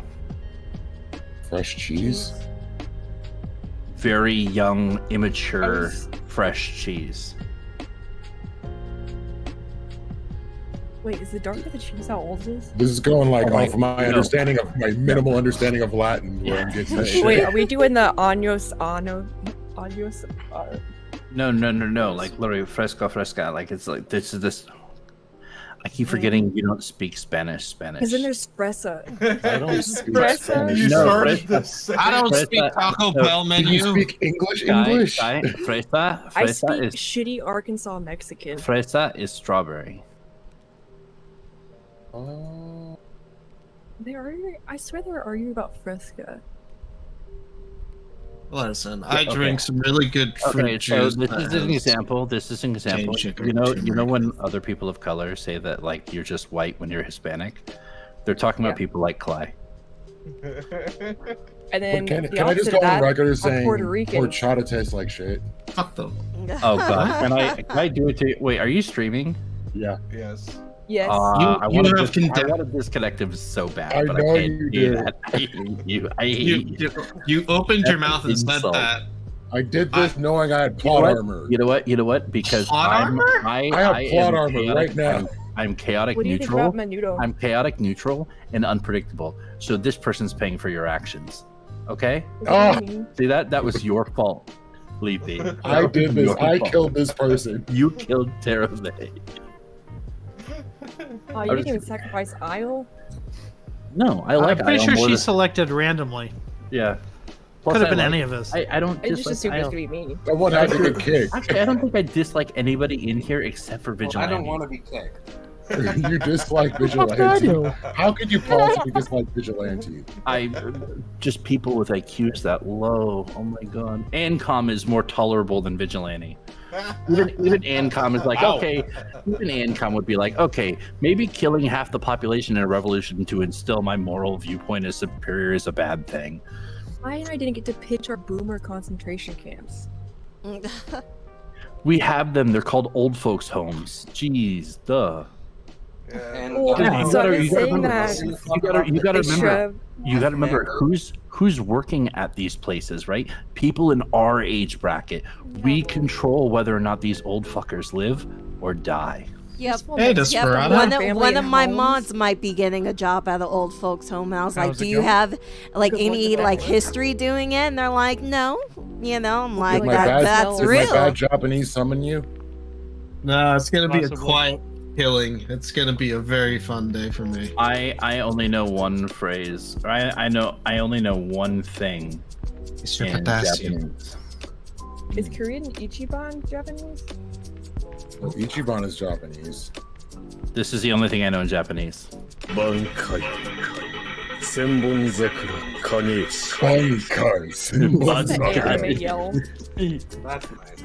Kageyoshi. Reference never It's heard from any of that. Bleach. Oh my god, come on. I've had the word Uneducated Inumaki swine. stuck in my head. Never hurt nobody. What's up, Rich? I thought Rich was trying to say something. I saw. Oh, I was just So saying. I wanted to Sensei. Oh. I wanted to bring us back real quick to this We the People Health and Wellness thing. I decided to go through the Florida Board of Health licensure database and look over any new licenses issued in the past year. So from July 2022 through today, looking for anyone that is anywhere close to that address. I can't find anyone at that address. The like closest address I can find is a fucking dentist. So these people have no licensing at that address, which is terrifying. Hold up! Did you just say they're based out of Florida? Yeah. Oh, yeah, yeah, we've they're been in Venice, saying Florida. that. Is this not another argument just for us to do the dig dug thing and you're put about to get Florida smacked. into Cuba? I just had a map up of the I Florida. don't. I don't I look think at these things Florida while I'm should streaming. just break off and float away. Yeah, just everybody get your drills out, your Somebody get pickaxes, Bugs and Bunny. just We all just jump at the same time, okay?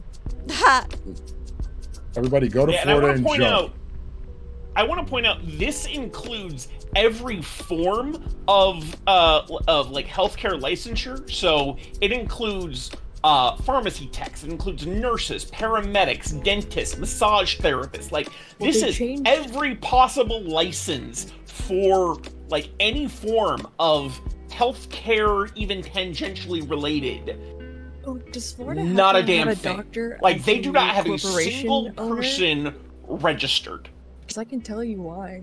Why? Because they've changed names and corporations over and over again. A rotating door of falsehoods that you cannot penetrate really unless you have government level power. Desperado, how hot is it in Japan right now? Hot. Do you want it in Celsius or Fahrenheit? You don't ask me questions like this. You were insulting me. You tell me in American. Obviously. As you wear that hat, I need it in American. Just give it to us in Celsius. Let everyone do their own conversion. Okay, sounds good. It's about 35 degrees outside with like 95% humidity. That's around 95%. That is in the rough. 90s? We had torrential rain last night, so That's nice. like I you need remember gills to 95 breathe degrees? Oh my No, god. 90%. Oh, yeah, okay, you can burn. Leafy. Yeah. It's I have 11 Google. o'clock. Leafy, it's 11 o'clock at night where That's I still am. hot as balls. Oh, god. It's 11 o'clock at night where I am. It's still 90 degrees and it's 80% humidity. So, yeah. I haven't got the luxury of his rain and I still have the humidity. It's You know how I 73 here knew in that? California. Was in Thailand. That's I knew and it it's was still hot. That's from Europe. when I looked at the You're text. just and a it said bitch. 28C. Fuck you. So 2 days ago, Saying 2 it's days ago, my 73 wife and had it's her hot day in off, and it California. was here.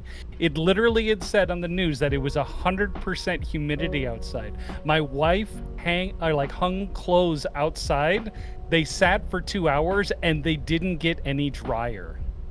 If anything, they probably got more wet because 100% humidity means you're at all the that. dew point. So Yeah, in no. Iran, they hit a heat index of 152. The scale only goes to 136.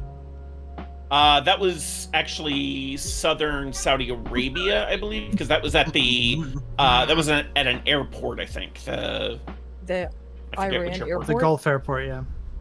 Oh, never mind. Yeah, I got my. For some reason, when I looked at the map, I thought the body of water right there was the red.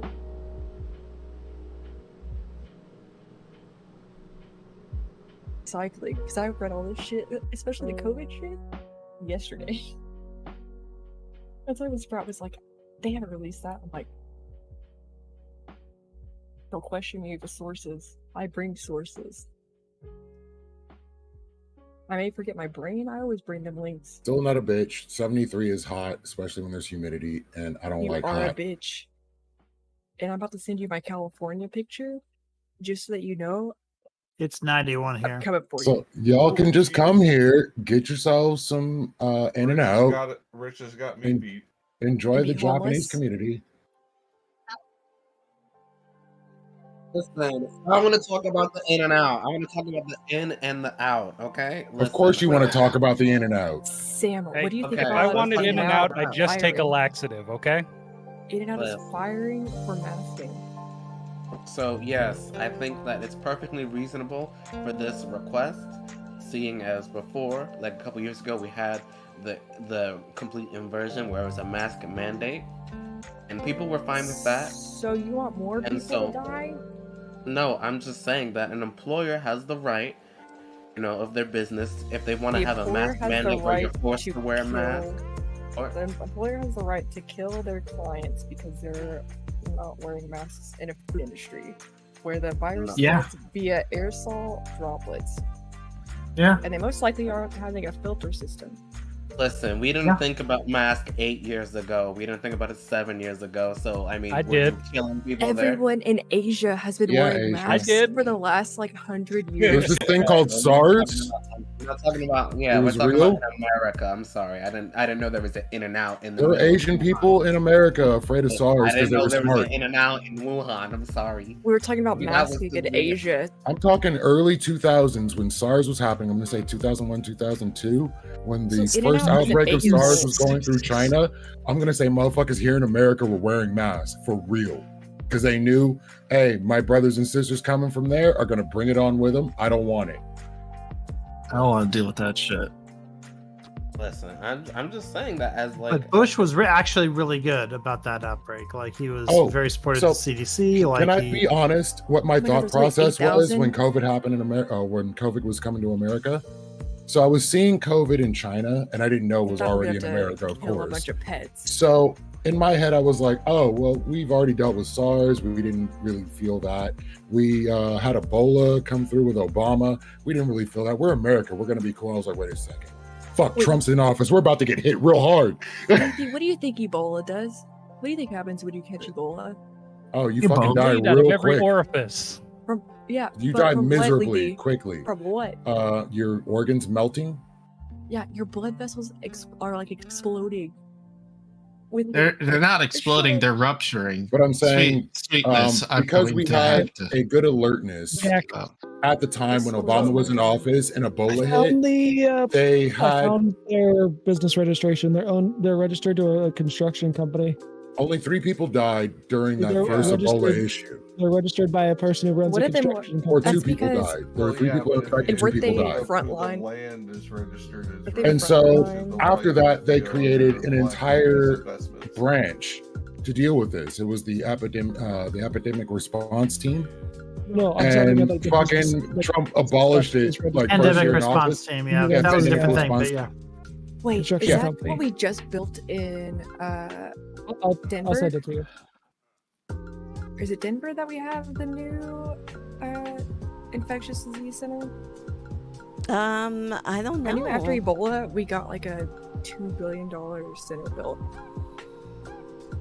Don't forget NIH. We had NIH offices in there too. So that was 5 agencies that were in and around Wuhan that all got cut in 2018. Oh Just yeah, saying. that's what I was reading earlier. Was where like it officially went through to So- where the finger pointing is happening, and I'm It's just like, fuck, we're been- never gonna know where this started. It's been of my opinion that the Trump administration opened us up to severe calamity by removing or gutting these agencies without doing a good check on why these agencies exist before removing them. He's And- on tape saying, "Hey, there's never going to be a pandemic, so what's the point in doing this?" Thank you, Rich. Just drink bleach. Just inject bleach and you'll be. Well, he never said inject bleach. To be honest and fair, he never said that. He did say a that. lot worse. Yeah. He literally said it, and people started calling the CDC to see how much bleach was acceptable. No, he didn't. And he didn't say CDC's that. response was, "Don't put bleach into your blood veins. Yeah, Don't yeah, drink people were bleach; it'll also- kill Trump you." didn't say to Trying do to that. buy He was ivermectin asking and if there was trying any to, way like, to use fake bleach illnesses. to help as a disinfectant. But he didn't Is say there like any way- inject. No, he said inject. Like Yeah, this is that why was people don't the have exact medicine. word He also said the same It about plays with sunlight. power. No, UV. What, Yeah, injecting they have UV sun- that you could inject. into the blood, into people's blood. And I was like, actually, there is a treatment where you essentially extract somebody's blood and you run it through UV light. Yeah, Essentially, but we're gonna do that to every single person with COVID. Well, yeah, he said. Stupid, yeah. He said injection. Thank Yeah, you I to was like- peer review. Sequencing data is showing that SARS-CoV-2 likely spent about the last 30 years in a bat, and samples from the wet market show that it was likely a raccoon dog intermediate into humans. I told you it was a Intermediate into Chinese. humans It was a Chinese sounds trash like panda that someone- slept with a pangolin. It sounds like someone fucking your dog. Mm-hmm. Oh, my no, God, I I just didn't bring need the to hear pan- that. So the Trump quote was this. He said, "I see the disinfectant that knocks it out in a minute, 1 minute. Is there a way we can do something like that by injection inside?" Wait, does Yeah, it's a bleach question. even He didn't tell kill people things to in under a inject minute? bleach. He just asked if that was possible. When And the doctor somebody- said probably oh. not. Yeah, but the come on. president shouldn't ask that. Yeah, you shouldn't What ask is the them leader of in a dumbasses? camera and microphone in front of like millions of people. Like millions yeah, of if you have people. a It's like he had question that. like it was that, like you can ask it like behind the Well, scenes. he asked Dr. Fauci and Dr. Birx, and they said No, he didn't. Yeah, he asked No. Birx. If Fauci were there, he would have corrected him immediately. asked But it was anyone- Birx, and Birx was too polite to do that. She just kind of smiled and didn't You respond. think anyone could So she tell didn't Trump respect what him. not to say? oh my god, It was that was the first mistake. Telling Trump what to do. Yeah, that was the thing. Like, there was a balancing act with both of those people, and Burks was terrible at it because she thought she had to praise him in order to keep her job there. And she thought, well, it's better with me inside than outside. Except, and Fauci played a similar balancing act, but his balancing act was a lot more, I think, a lot more balanced. Like, he didn't like agree with anything that Trump said that was ridiculous. He would always correct him. He would he did those funny eye rolls in the back whenever he said something dumb. But with Burks, like, she would outright praise him and said he responded extremely well in this circumstance when he didn't. Wouldn't he not read off of the scripts? Yeah, that's the problem. If he was reading off the scripts, then he'd do okay. But as soon as he got off the script, that's when you got stuff like this. This dude would fall asleep during briefings. They had to make picture charts. You had to have paint by numbers for briefings. He was a visual learner. He's a visual learner. Get the fuck out of here. Listen, I'm not defending him. I'm just saying that's what he would say. I'm sitting here just going, listen, I wasn't paying attention to 95% of the shit I was doing when I was working as a head of IT. 9 times. Not the head of a damn country. Come on, dude. We gotta address chat because chat, yes, saving lives is important to me, but Trump did not save lives. He harmed lives. Again, idiots, you need to be handling medicine. Do you want to look at the center for, you want to look at the what lives did he save? None. There was a spike in calls to the poison control. Best guy around. What about the murders? What about the murders? Listen, Trump can't even run his family, okay? We might have avoided the pandemic entirely if we'd had an organization in, if those 5 offices were still in Asia and were able to do the job that they did in 2002, 2003 with SARS. If they could have repeated that process, we might have avoided it entirely. International we had a president who said, this is a waste of money, we shouldn't be doing this. China is a competitor, we shouldn't be helping them with pandemics. We should, if anything, if they get a pandemic, that'll be good for us competitively. That's the shit he would say. Yeah, and so China owns his ass. How is he saying that? Yeah. I mean, it was so amazing. I addressed the chat on that. I said, you do that shit at the White House with professionals that have been called into a room privately. You don't do that shit in public and fucking give people an idea that this is something you could be doing. I ask my stupid questions to Sam offline, off stream, because I don't want to perpetuate misinfo and stupid shit. Especially when I'm talking medicine and science, I am very fucking careful discussing medicine and science because I am not going to be responsible for someone hurting themselves or spreading misinformation, because that is a responsibility of mine, is to educate and provide the best knowledge possible that I can give to people to make sure that they're taking care of themselves and their pets. So, be someone with absolutely no health background, absolutely no science classes, and I don't fuck with the people that had geology and astronomy, and you know what? They don't know shit about biology, shit about cells, and they're the same people that ask for antibiotics whenever they have a cold. So no, I don't want dumbasses trying to learn medicine, because that's how more people die. That's how we end up in pandemics, because the shit just mutates out the wazoo. I just all remember. Listen, there were many conflating factors of why it spread, not just with Trump. And I think that, you know what, on net, I think he did about as good a job as anybody probably could have in his position. And I think that, Well, somebody was doing that job before him, and that person didn't cut those 5 offices in China, And stopped Ebola. And Bush, in fact, helped set up a lot of those offices in China as well, especially the CDC and the NIH. Yeah, that was a blunder. I'm not going to say that wasn't a blunder, but I'm saying that, It was a blunder that cost 1.1 million lives. Yeah, that's what I'm saying. You're okay with people dying the same way them not masking it in and out. You're saying okay, I think it's a different thing between a global pandemic and in and out having a uniform We're still in a global pandemic. So, what if a local doctor just volunteered to give Joe notes to Biden, anybody my who wanted them? said that COVID was over. Okay, he declared that emergency over. This is what I mean by presidents do not dictate medical care the same way that idiots don't dictate medical care. But I like this example that's happening. Listen, I'm just saying, if Joe Biden said it, I'll have to agree with it because he's my president. Okay. Would you? So what if a doctor just goes to every in and out and says, "Hey, if anybody wants a note, I can write you one right now." Totally do that. That's you're right. As a person, you can have a doctor. They said a doctor's note is an exception. It would take one doctor to do that. I don't think I think it's fine. If anybody wants to, doctors aren't going to fight that. Anybody who works there wants to wear a mask. Yeah, if I worked there, I would wear one just like out of defiance. Like you should go to a doctor and be like, I need my mask. Doctors are not masking. Doctors are not going to be writing these mask protocols because they're going along with the narrative of the pandemic's over. We're about to see another wave. It only takes one doctor. I thought you just said that politicians, like doctors and whatnot, need to do the health thing and not the politicians. Now you're saying that doctors are in on it. Like, where is this understanding? When did I say that doctors were in on it? And two, I can criticize the medical field because I work in the medical field. Mask notes because they're not masking because they want to play into the narrative that COVID is over. You just said that. Yes.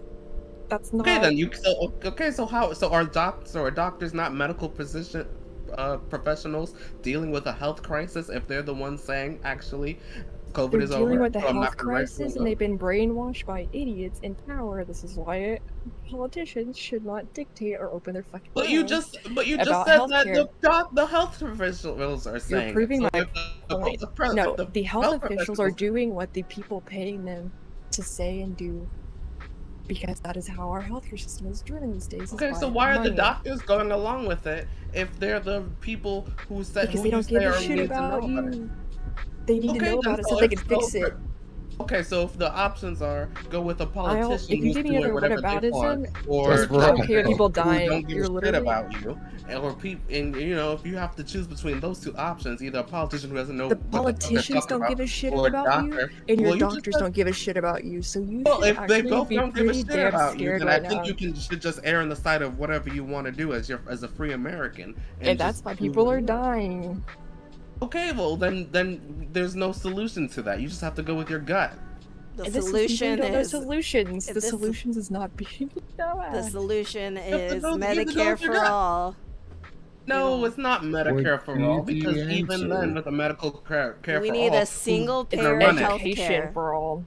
Yeah, but who's going to be that single payer? The government. All of us. All of us will be paying into it. That's all of our taxes. That's how we pay into it. But just because I pay taxes doesn't mean I get to go to the Federal Reserve and just make a deposit, okay? That has nothing to do with the Federal Reserve. Taxes, dipshit. First of all, your taxes that you pay are probably not the bulk of what is going. I can directly get money from the government to do whatever the fuck I want. So you wouldn't, the government has to actually be more healthy because everyone else around you is healthy. Therefore, you're not getting sick, and you're also at the same time not wasting money on shitty insurance that you'll never see the investment back from. Whereas if you're investing in a group pay system, guess what? Your investment comes back to you when shit hits the fan. Who's the top? Who's administering this money? Because it's not just you pay into the money and then automatically you're just making excuses as to why the system won't work. So you want to ask for every single detail because you want to. No. This isn't gonna work. This is the fundamental. No, I've done this. I literally had this exact money? Conversation Who gets the money right is now. the fundamental The thing. It's not a that need the money. New detail. Who gets the money? The patients, the people that are utilizing it. So I gotta write a check every month to a patient in need. Is that what you're saying? Patients get the money? Yes, that's exactly what you have to do. Okay, why can't you just write a check to patients in need? That's just charity, right? You have to donate the organs, not your money. Patient in need that you know. Think about it this way: we would be saving money. We would be saving money if we were able to focus on preventative care first and foremost instead of trying to focus on the disease afterwards. There's no reasoning around it. That's a fact. Okay, so will you admit that in a single payer healthcare system, that single payer would be the government? Are we? No, it's not the government. True. That's Who is this such a- entity? Who is this entity? Your Who is this mom, entity because we're paying there's into? no way to Your make mom. your fucking smooth ass brain understand this Who concept is because the we've had entity this we're combo paying over and into? over. Are we giving money to just charity? Is this just a charity? Is this like Yes, we're paying smoking? Satan to murder all the boomers. Okay, okay. So that's, that- I mean, that's at least. Nope, let that's me at not least say the that. Answer. That's at least the answer. Yes, you're gonna do Satanism, sacrifice the boomers for. Yeah, I I'm don't gonna know. do Satanism on the boomers. The more you because they did push for Satanism this on the aisle, home the more market. I push for that. Listen, I will I'm push just, for I'm just Satanism. saying. I'm the just more, saying. the more If you retarded you want get, the single more I will player, push if you- for Satanism. Listen, if you want Damn it. a single player, we have to admit who is the single Desperado player. It's woke not up just, and chose it's not just a violence. random guy writing a check to a cancer patient. I'm in a he doesn't multi-payer system, and it works a fuck ton better than what is it? The system they have in the United States. True. And it's not even full. It's not even full single payer. I might be less Exactly, that's what I'm retarded if Yep, I saying. had Like, and, single and, payer. and a lot of people in Japan also have Aflac too to help them with their medical bills and Maternity stuff. I actually have a life insurance plan with SBI, and that also helps cover insurance for cancer. So if I'm to get cancer, I get a specific amount of money per day. While I'm in the hospital Per and stuff, day? and a certain amount of money. Well, it's something simple like $50. Yeah. or Aflac, $100. basically Aflac But- does that. Yeah, but don't think it's not people just complain about Aflac. Like Sony does it, SBI does it, Aflac does it. Like there are like 12 to 15 different companies that offer private health insurance for things related to like cancer in Japan. Right, cancer and going private to health go in. insurance Sony does is insurance? not a demon that people think, because private health insurance is what is going to keep the fucking system rolling. Because you have the baseline. I don't want to hear from you right now, or I will turn around and smack the shit out of you because I'm not in the mood. Okay, So I what's need people who going don't know healthcare to pipe the fuck down today. Listen, who Back to knows it. about- No one knows. I about will. No one knows about healthcare. I'm so glad I'm on here. No, you don't know about healthcare because Okay, you're being what do you fucking know about retarded. healthcare? What do you know about healthcare? That's So anyways, What do I know about I love healthcare? being a mod.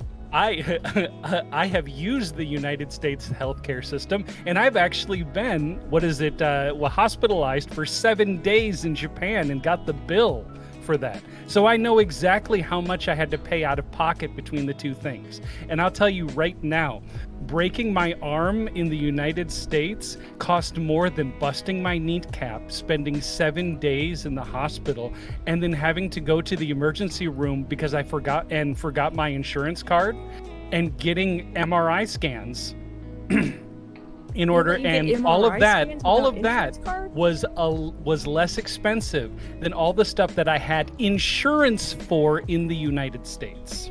The ambulance ride. Damn. Yep. Yes, and I snapped my kneecap in half. Oh, Jesus. That's a rough injury, man. I understand that. Yep.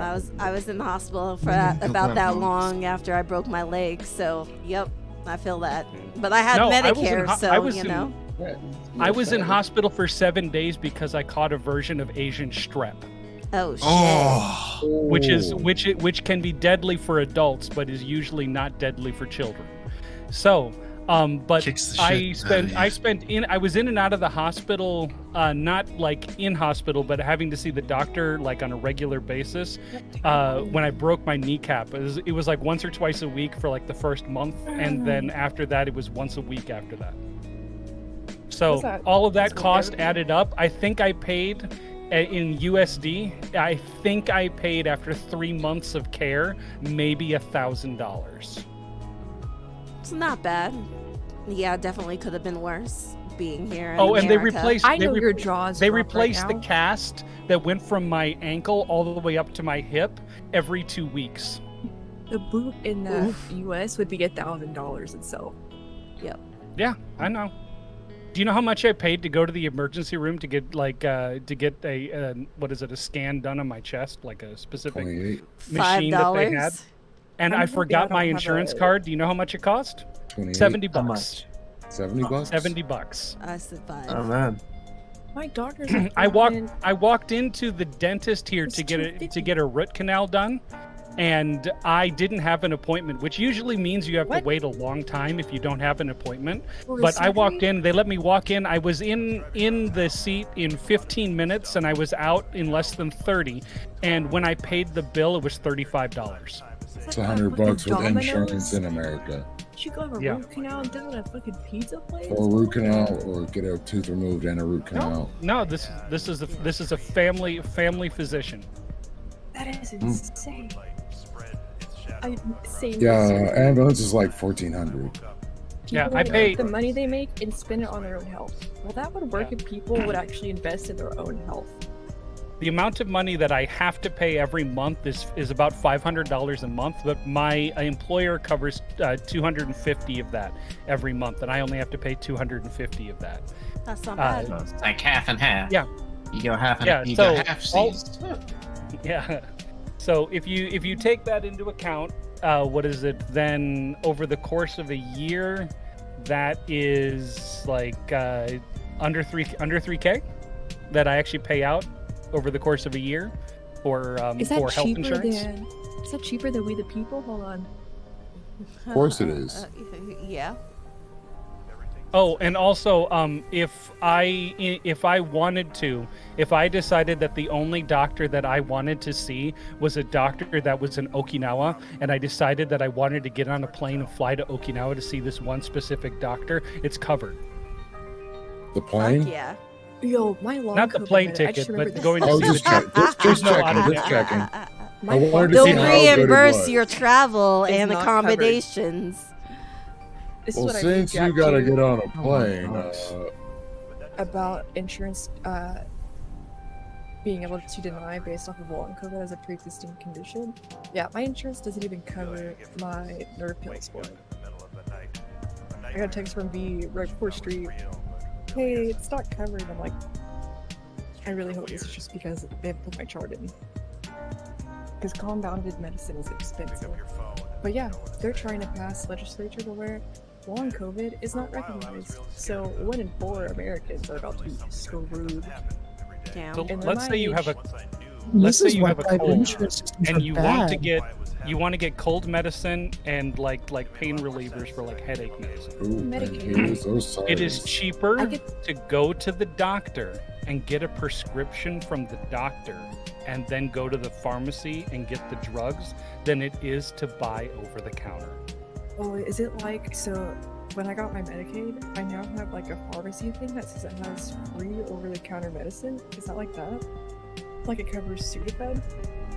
Well, no, like Japan has specific laws in place that doesn't allow for more than 5 times the total cost of whatever they produce. You can't charge more than 5 times the total cost of the actual like production of the item. This includes all the law here admin, in like America. logistics, and all of that kind of stuff. So if someone is make my making life so like much if someone's making like ibuprofen or something like that, like, and you're getting like the prescribed version of ibuprofen, not off the shelf, then they can't charge like more than like $1.50 for like a small bottle. And I'm gonna be honest, that needs to be something that's put into all sectors. Basically, anti-price gouging laws. That needs not just medicine. That needs to go into all sectors. I see you playing video games, you non-camera having motherfucker. Why private insurance isn't the demon that you think it is because you have to understand how short-staffed we are in the healthcare system. The steps that we're going to have to take in order to get to the systems that we want. Because yeah, eventually we'll have a single system. But you know what? We're so fucked that we're going to have to start digging and putting our stairs somewhere. So might as well start with a system that we semi-already have. I mean, shit, we're all already paying taxes out the ass. We're all already having insurance. So guess what? The basic insurance covers preventative care. It makes sure that everyone is a baseline healthy, so that we don't have all these people sniffing and sneezing and coughing on you with the fucking flu, and then maybe everyone doesn't have to get flu vaccines every year. Because you know what? When less people are sick, less viruses mutate, less shit goes around. That's what I've been wanting to less say you this whole spend. time. Thank you, Claude. True.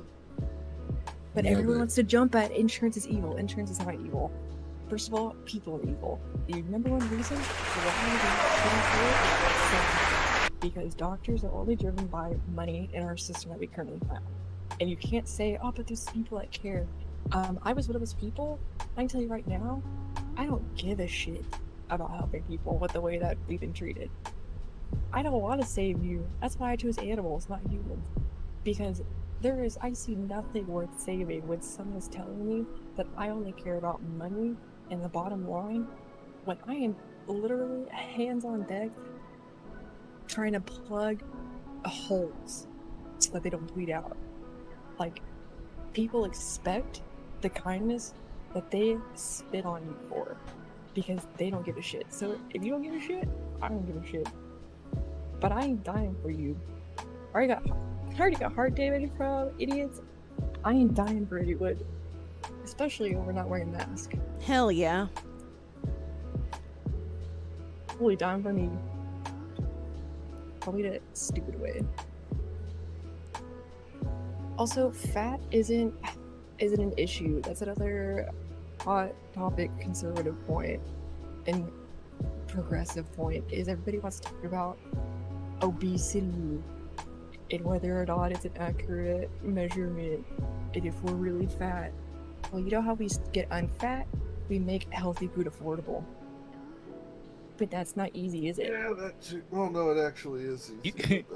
You make that's the unhealthy excuse. food expensive and healthy food affordable. It's easy for you to think, Jack, but I'm on my little rage boat here because I'm so fucking tired of people being like, it's not gonna work.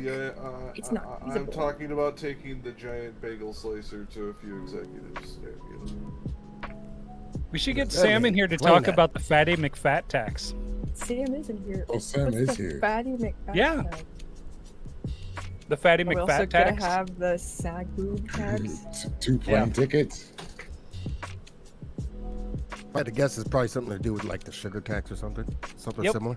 Pretty much. It's a sugar tax. For that sure. Basically, Yeah. anything. Or just stop anything that's- subsidizing sugar.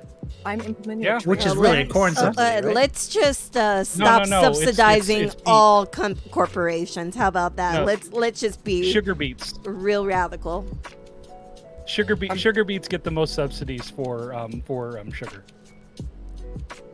Okay. It's But actually corn too. sugar. Like, corn It is gets- also it like a gets- big. I didn't know that. Good to know. Yeah, no. What is it like? They actually get more subsidies for sugar from beets than they do from cane sugar. Interesting.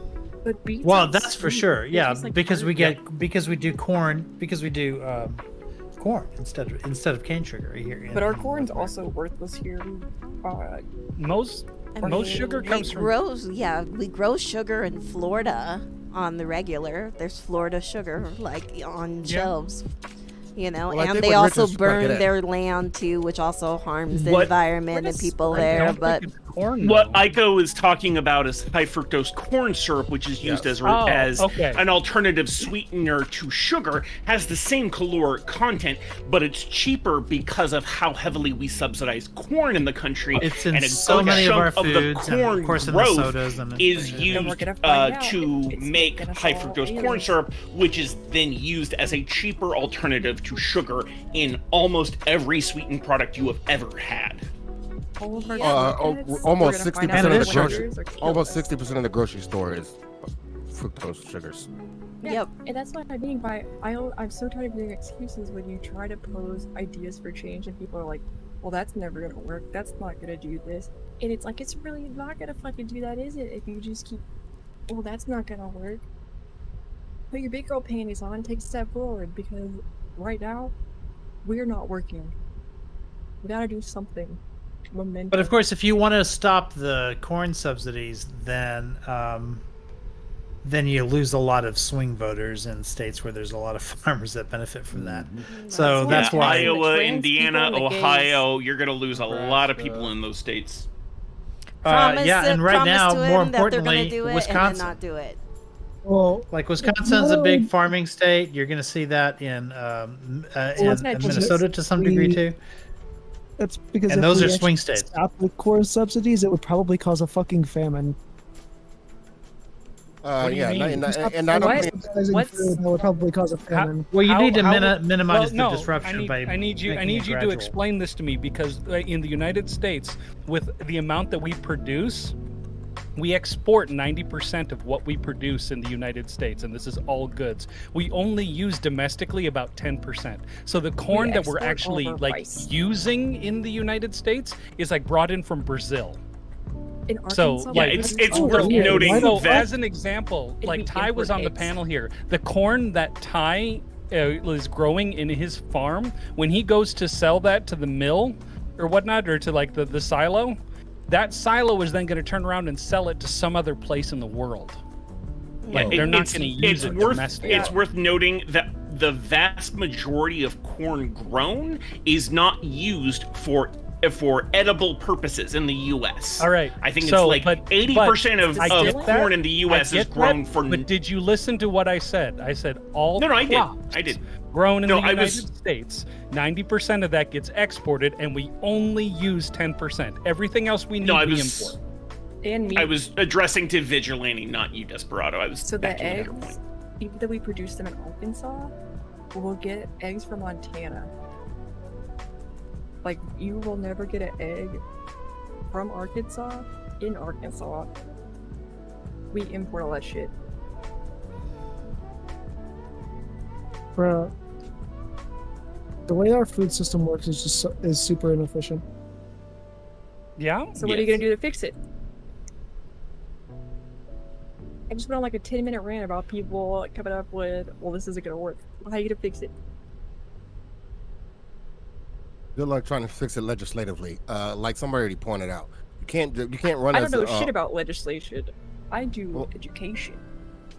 Well, you can't run on that because you're going to lose half the states, and the other a third of the states that are not farmers but are, let's say, cattle herders or some other type of thing that's adjacent to it, are also not going to go for that shit. Because if you fuck them, there's only next when you come for their shit as how they're going to think about it. And even if you did vote a president and that would do that, it's never getting through the House because it just won't. Solve our problems with presidents and these people. Because this is a federal. Because it's a federal problem. You don't solve cop problems with presidents, but you solve federal money with presidents and Congress. Yeah. So I'm solving the food problem by educating people so that they know what to demand and ask for. I agree with that. Healthy food, especially with corn. A lot of our crops lack a shit ton of nutrition, especially for corn. I 100% agree with that. I was only pointing out that you're not going to solve it probably legislatively no time soon. Education is probably a good way, but it's going to be a long road way. It's going to be a hard way because the reason that we put high fructose syrups and corn sugars into everything is because the whole reason the food industry started using it is because it created it's like eating chips that you can't have just one. You can't just drink a little bit of soda. You got to have a 48-ounce Big Gulp. You can't have just a little bit of candy. They make bags enough. King size. With free refills. Right, king size candy bags. Yep. Yeah, and that's the whole reason the food industry started doing that. Because people buy more shit with sugar in it. And it's worth noting that sugar does have a pretty significant addictive potential as well, and it's one of those things like caffeine and alcohol and nicotine that is legal but still has addictive potential in a lot of people. And so there is a reason sodas and candy and all of the stuff that has massive amounts of sugar, whether that be sucrose or fructose glucose combinations like in HFCS, is because that stuff it triggers the dopamine cycle in the brain that actually creates those sorts of addictive effects. We're all way more depressed than we actually think we are. That's why I don't drink. I mean, it depends, because it could be that mind you, I don't have a study to back this up. This is just me hypothesizing. It could be that our overabundance of sugar is creating a chemical or a neurochemical disruption in our heads, which is especially that but that breaks down into toxic chemicals. Yeah, but with the amount of of dopamine that is being absorbed by our neurons because of all the sugar we're eating, it could be contributing to neurotransmitter deficiencies that things like SSRIs and NDRIs are trying to treat. So it very well could be that the mass amount of sugar is actually leading to the sort of depressive symptoms that we're seeing a lot in people in the US. My God, ANCOM just hypothesized why people are so fucking stupid. Oh, we're getting stupid Yeah, well. because more people are getting reinfected by not wearing masks. And guess what COVID causes? Brain damage. And everybody's fucking crazy right now. I mean, we had brain damage long before COVID. Let's just. I'm not gonna lie. Let's There's just a lot of understand. people. There's a lot of people in the United States that I'm pretty sure the brain damage that COVID would have caused might have helped them actually. I think my brain damage is what is helping me cope with all the brain damage. Like, I think I had to lose a couple brain cells to cope and survive. That makes sense. Takes brain damage to fix brain damage. That's what New I'm hearing. Zealand wants lower gas prices. Everyone wants lower gas prices. This is Unless you live in California. Oh, wait, dollar per kilogram. I forgot that y'all measured. Californians don't want lower gas prices? I know, but New Zealand measures it by kilogram, not by Well, I liter. guess Lethe doesn't care about lower gas prices. This is meat. Nope. He's got a. He Wait, doesn't Lethe, have do you a. drive? Oh, wait, no, gasoline you have car. electric. No, he has a. He has a Diesel? hydrogen. But yeah. You have a hydrogen car, Lethe? Yes. What? Oh damn! How common is that? You must not be able to go very far. I know. I'm coming to visit you just so I could go ride in your car. He's got a Toyota Mirai. Goes like 400 miles. And then I want to go fill up your car because that Wait, shit yeah, how do looks you fill cool. it up? Wait, how does Hydrogen it fill? station. What? Yeah, there's YouTube videos on it. Yeah, So, it's basically you're just filling up a compressed gas tank, and when I say gas, I mean like the phase of matter, not the short So form no gasoline. Hindenburgs? Yeah, his No, because it tailpipe doesn't use emits combustion. water. Yeah, it What? doesn't use combustion to actually do that. It uses a form of essentially reverse electrolysis, where it has basically the electrons are able, or sorry, the electrons are not able to pass through a certain semi-permeable membrane, but the rest of the atom is, and so the electrons are forced to go the long route, which creates that electric circuit, creating. So hydrogen cars are effectively electric cars. They run purely on the electricity generated by recombining hydrogen and oxygen into water, and so there's no combustion in that engine. Why And then have that we water comes out the mitochondria? tailpipe. By the way, there's a whole hobby market for converting gasoline cars into. Rich, I hydrogen can't tell if cars. you're joking or not because your cam's No, off. I'm not kidding. The only exhaust is water vapor, or just water, straight out water. So That'll that's just- the best car Yeah. to have in a desert because that's why Lethe has it in California because they're in a drought. So that's how The he fills his amount of out water by you driving. get out of that tailpipe is minuscule. Plus, That's would you why- want to drink that's water why out of a they're in tailpipe? drought. AdCom? Hey, simple. What?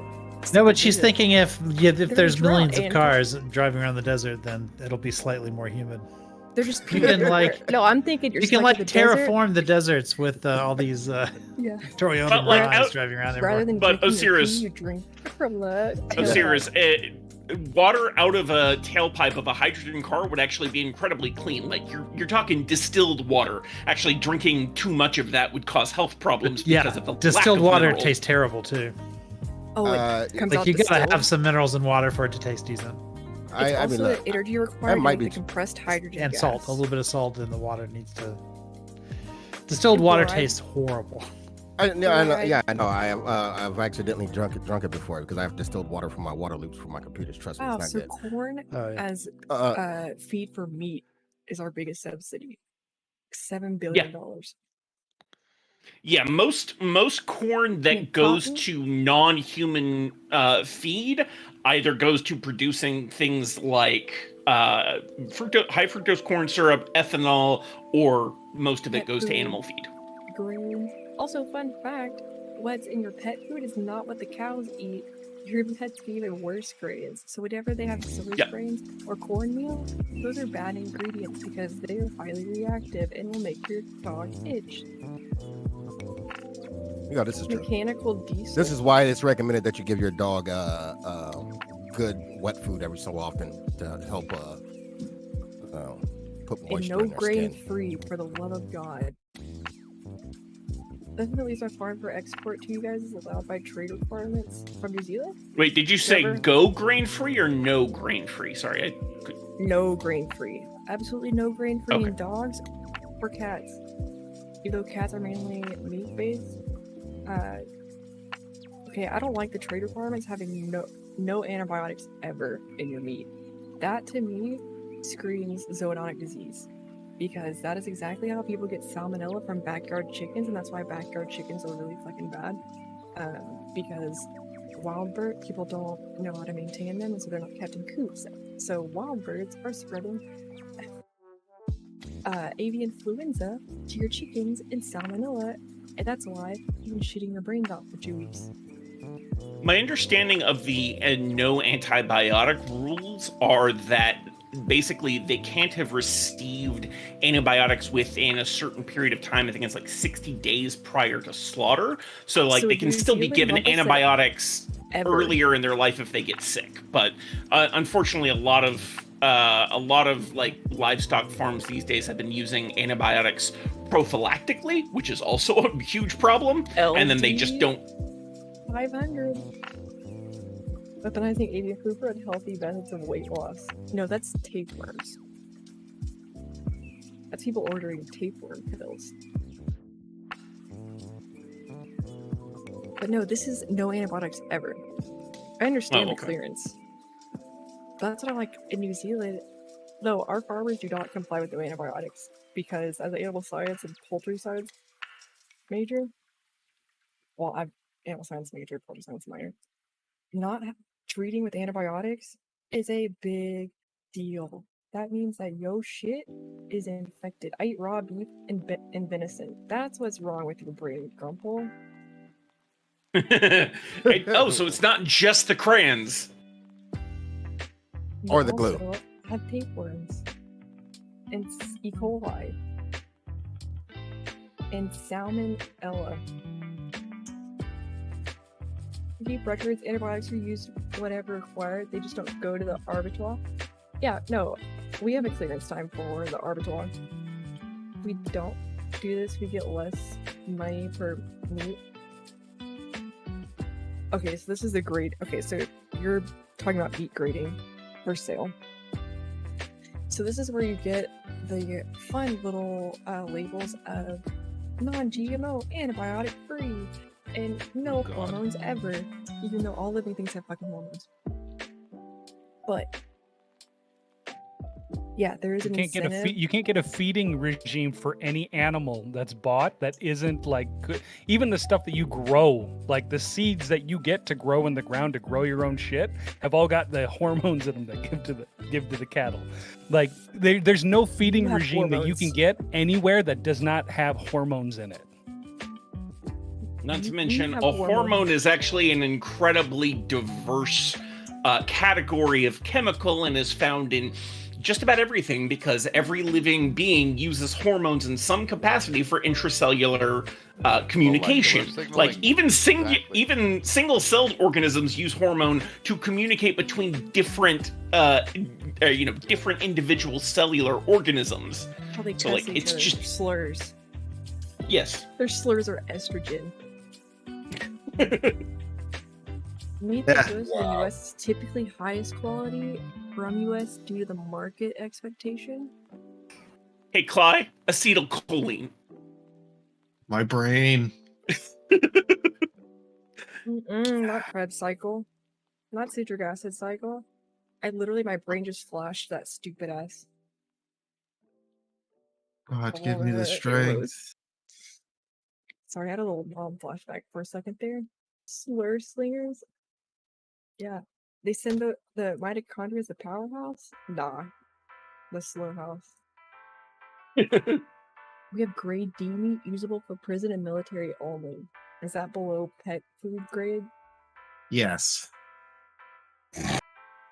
Remember, prisoners don't deserve food. Good food. Get neutral loaf. Yeah. Speaking of prisoners, there's a story going around. I think it was on NPR. I didn't know so many prisons didn't have air conditioners in it, and it was 105 degrees here today, and so they're literally cooking inside these brick boxes.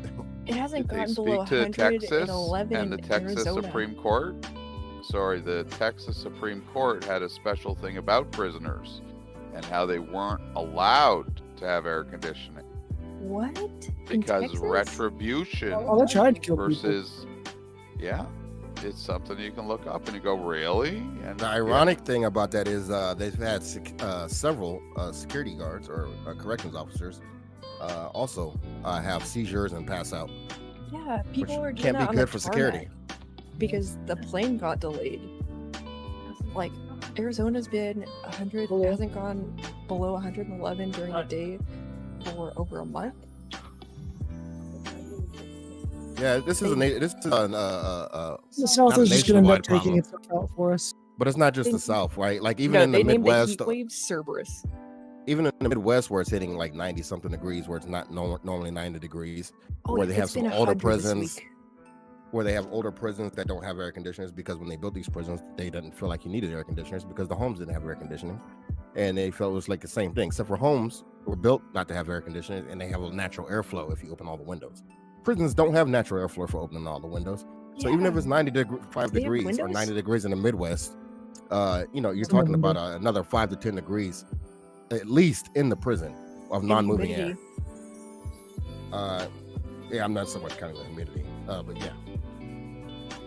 You've got to acknowledge dry heat versus humid heat. What is it? No, mean it just with all dry in the sucks. top right? 115 degrees is 115 degrees. I don't care what kind of fucking heat it is. What about Shit sucks. 152? 152. That was in Iran. Oh well, Jesus. That's That was the heat index, not the temperature. Just to be But the heat index also only goes up to 136. No, the heat index is just a calculation based on temperature will and one relative person humidity. tell So me it can no? there's Let a me bring up the link. I mean, I believe it. Maybe. I mean, I read Iran the is sentence. basically a desert, right? Well, this is If at the I'm- airport on tarmac, but the water even was worse than a desert. 99 degrees. The desert in the desert. But they held in Chicago. They held people on a plane for 3 hours For with what? no AC on. They had a delay. And they Which told they? the people that they couldn't get off. I think it was Delta. It's either Delta or United. The people couldn't get off. Neither could any of the plane staff.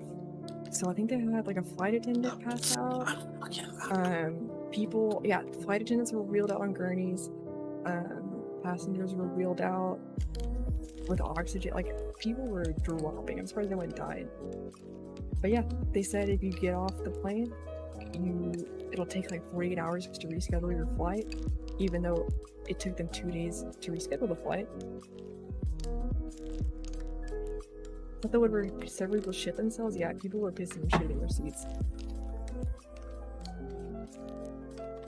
I don't know how hot that's gotta be to piss and shit your pants.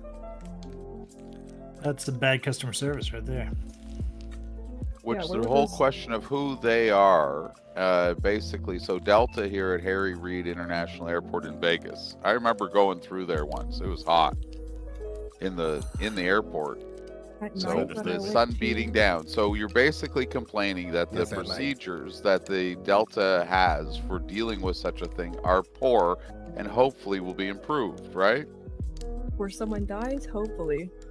Be nice. Well, just yeah, so you but know, I don't. But you see, I don't chuckle. Like I look at these things as engineering problems that can be fixed, and they can be fixed. They won't be reported fixed in the news cycle of outrage and resentment that people Well, get are to they- chuckle about. I'm just saying Are that they there's a engineering deeper problems, or reality are to they- this. Yes, all of things are corporation engineering. problems because You the people that engineer told them they things couldn't within get an off- organization, yes, and that's what I said at the very beginning. That it's obviously their policies and procedures are stupid, but which company is not stupid? They're made up of humans. You seem to want a perfect reality and No, complaining should that make it's him not out of as champs. perfect as you expect it to be. No, I've sat here and bitched this whole time about not wanting perfect. I just want to start somewhere.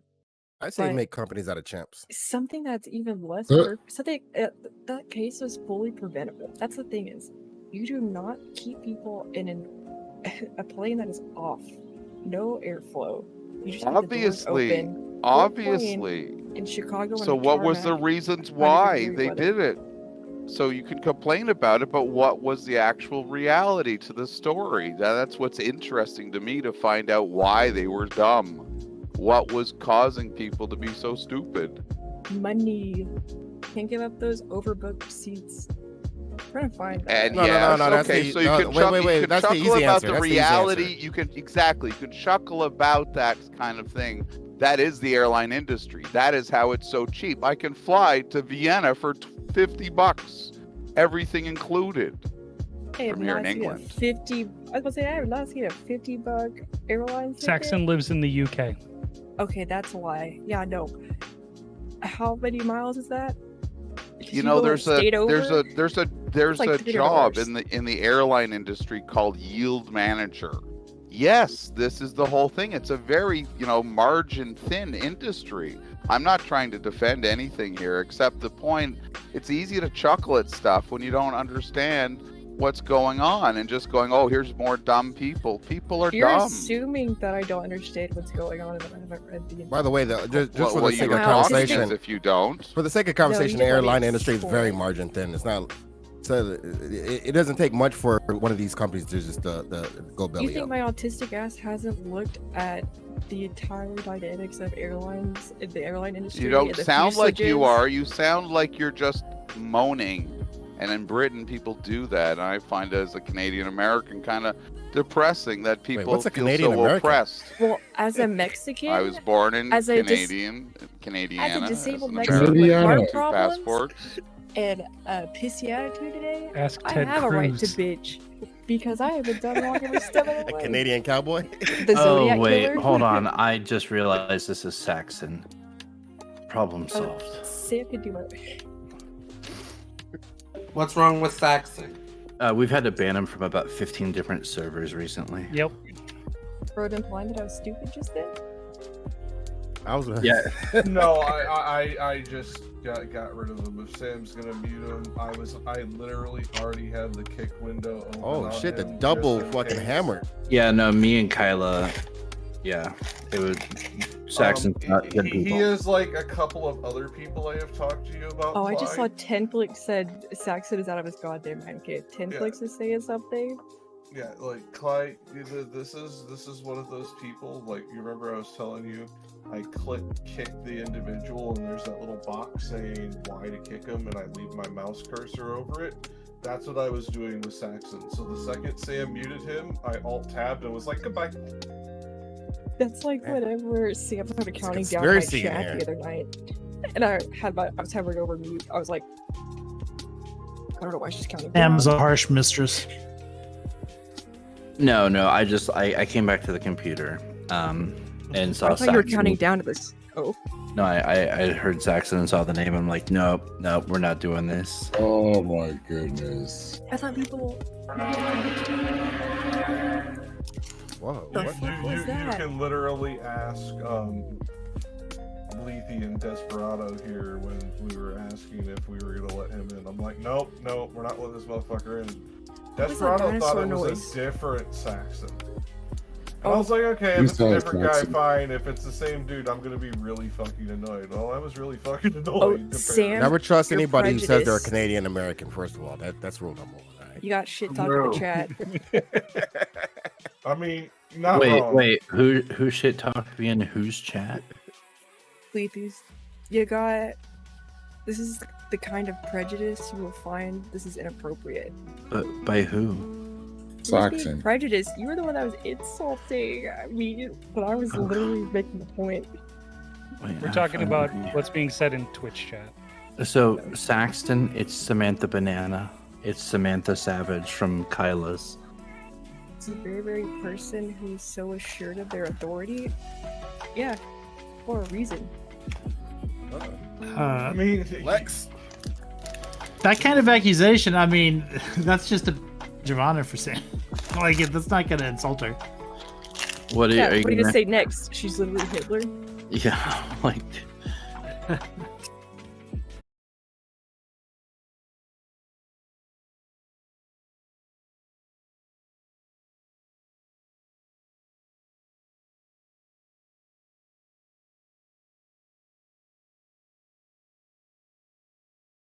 Do you want to come talk this out? Would you like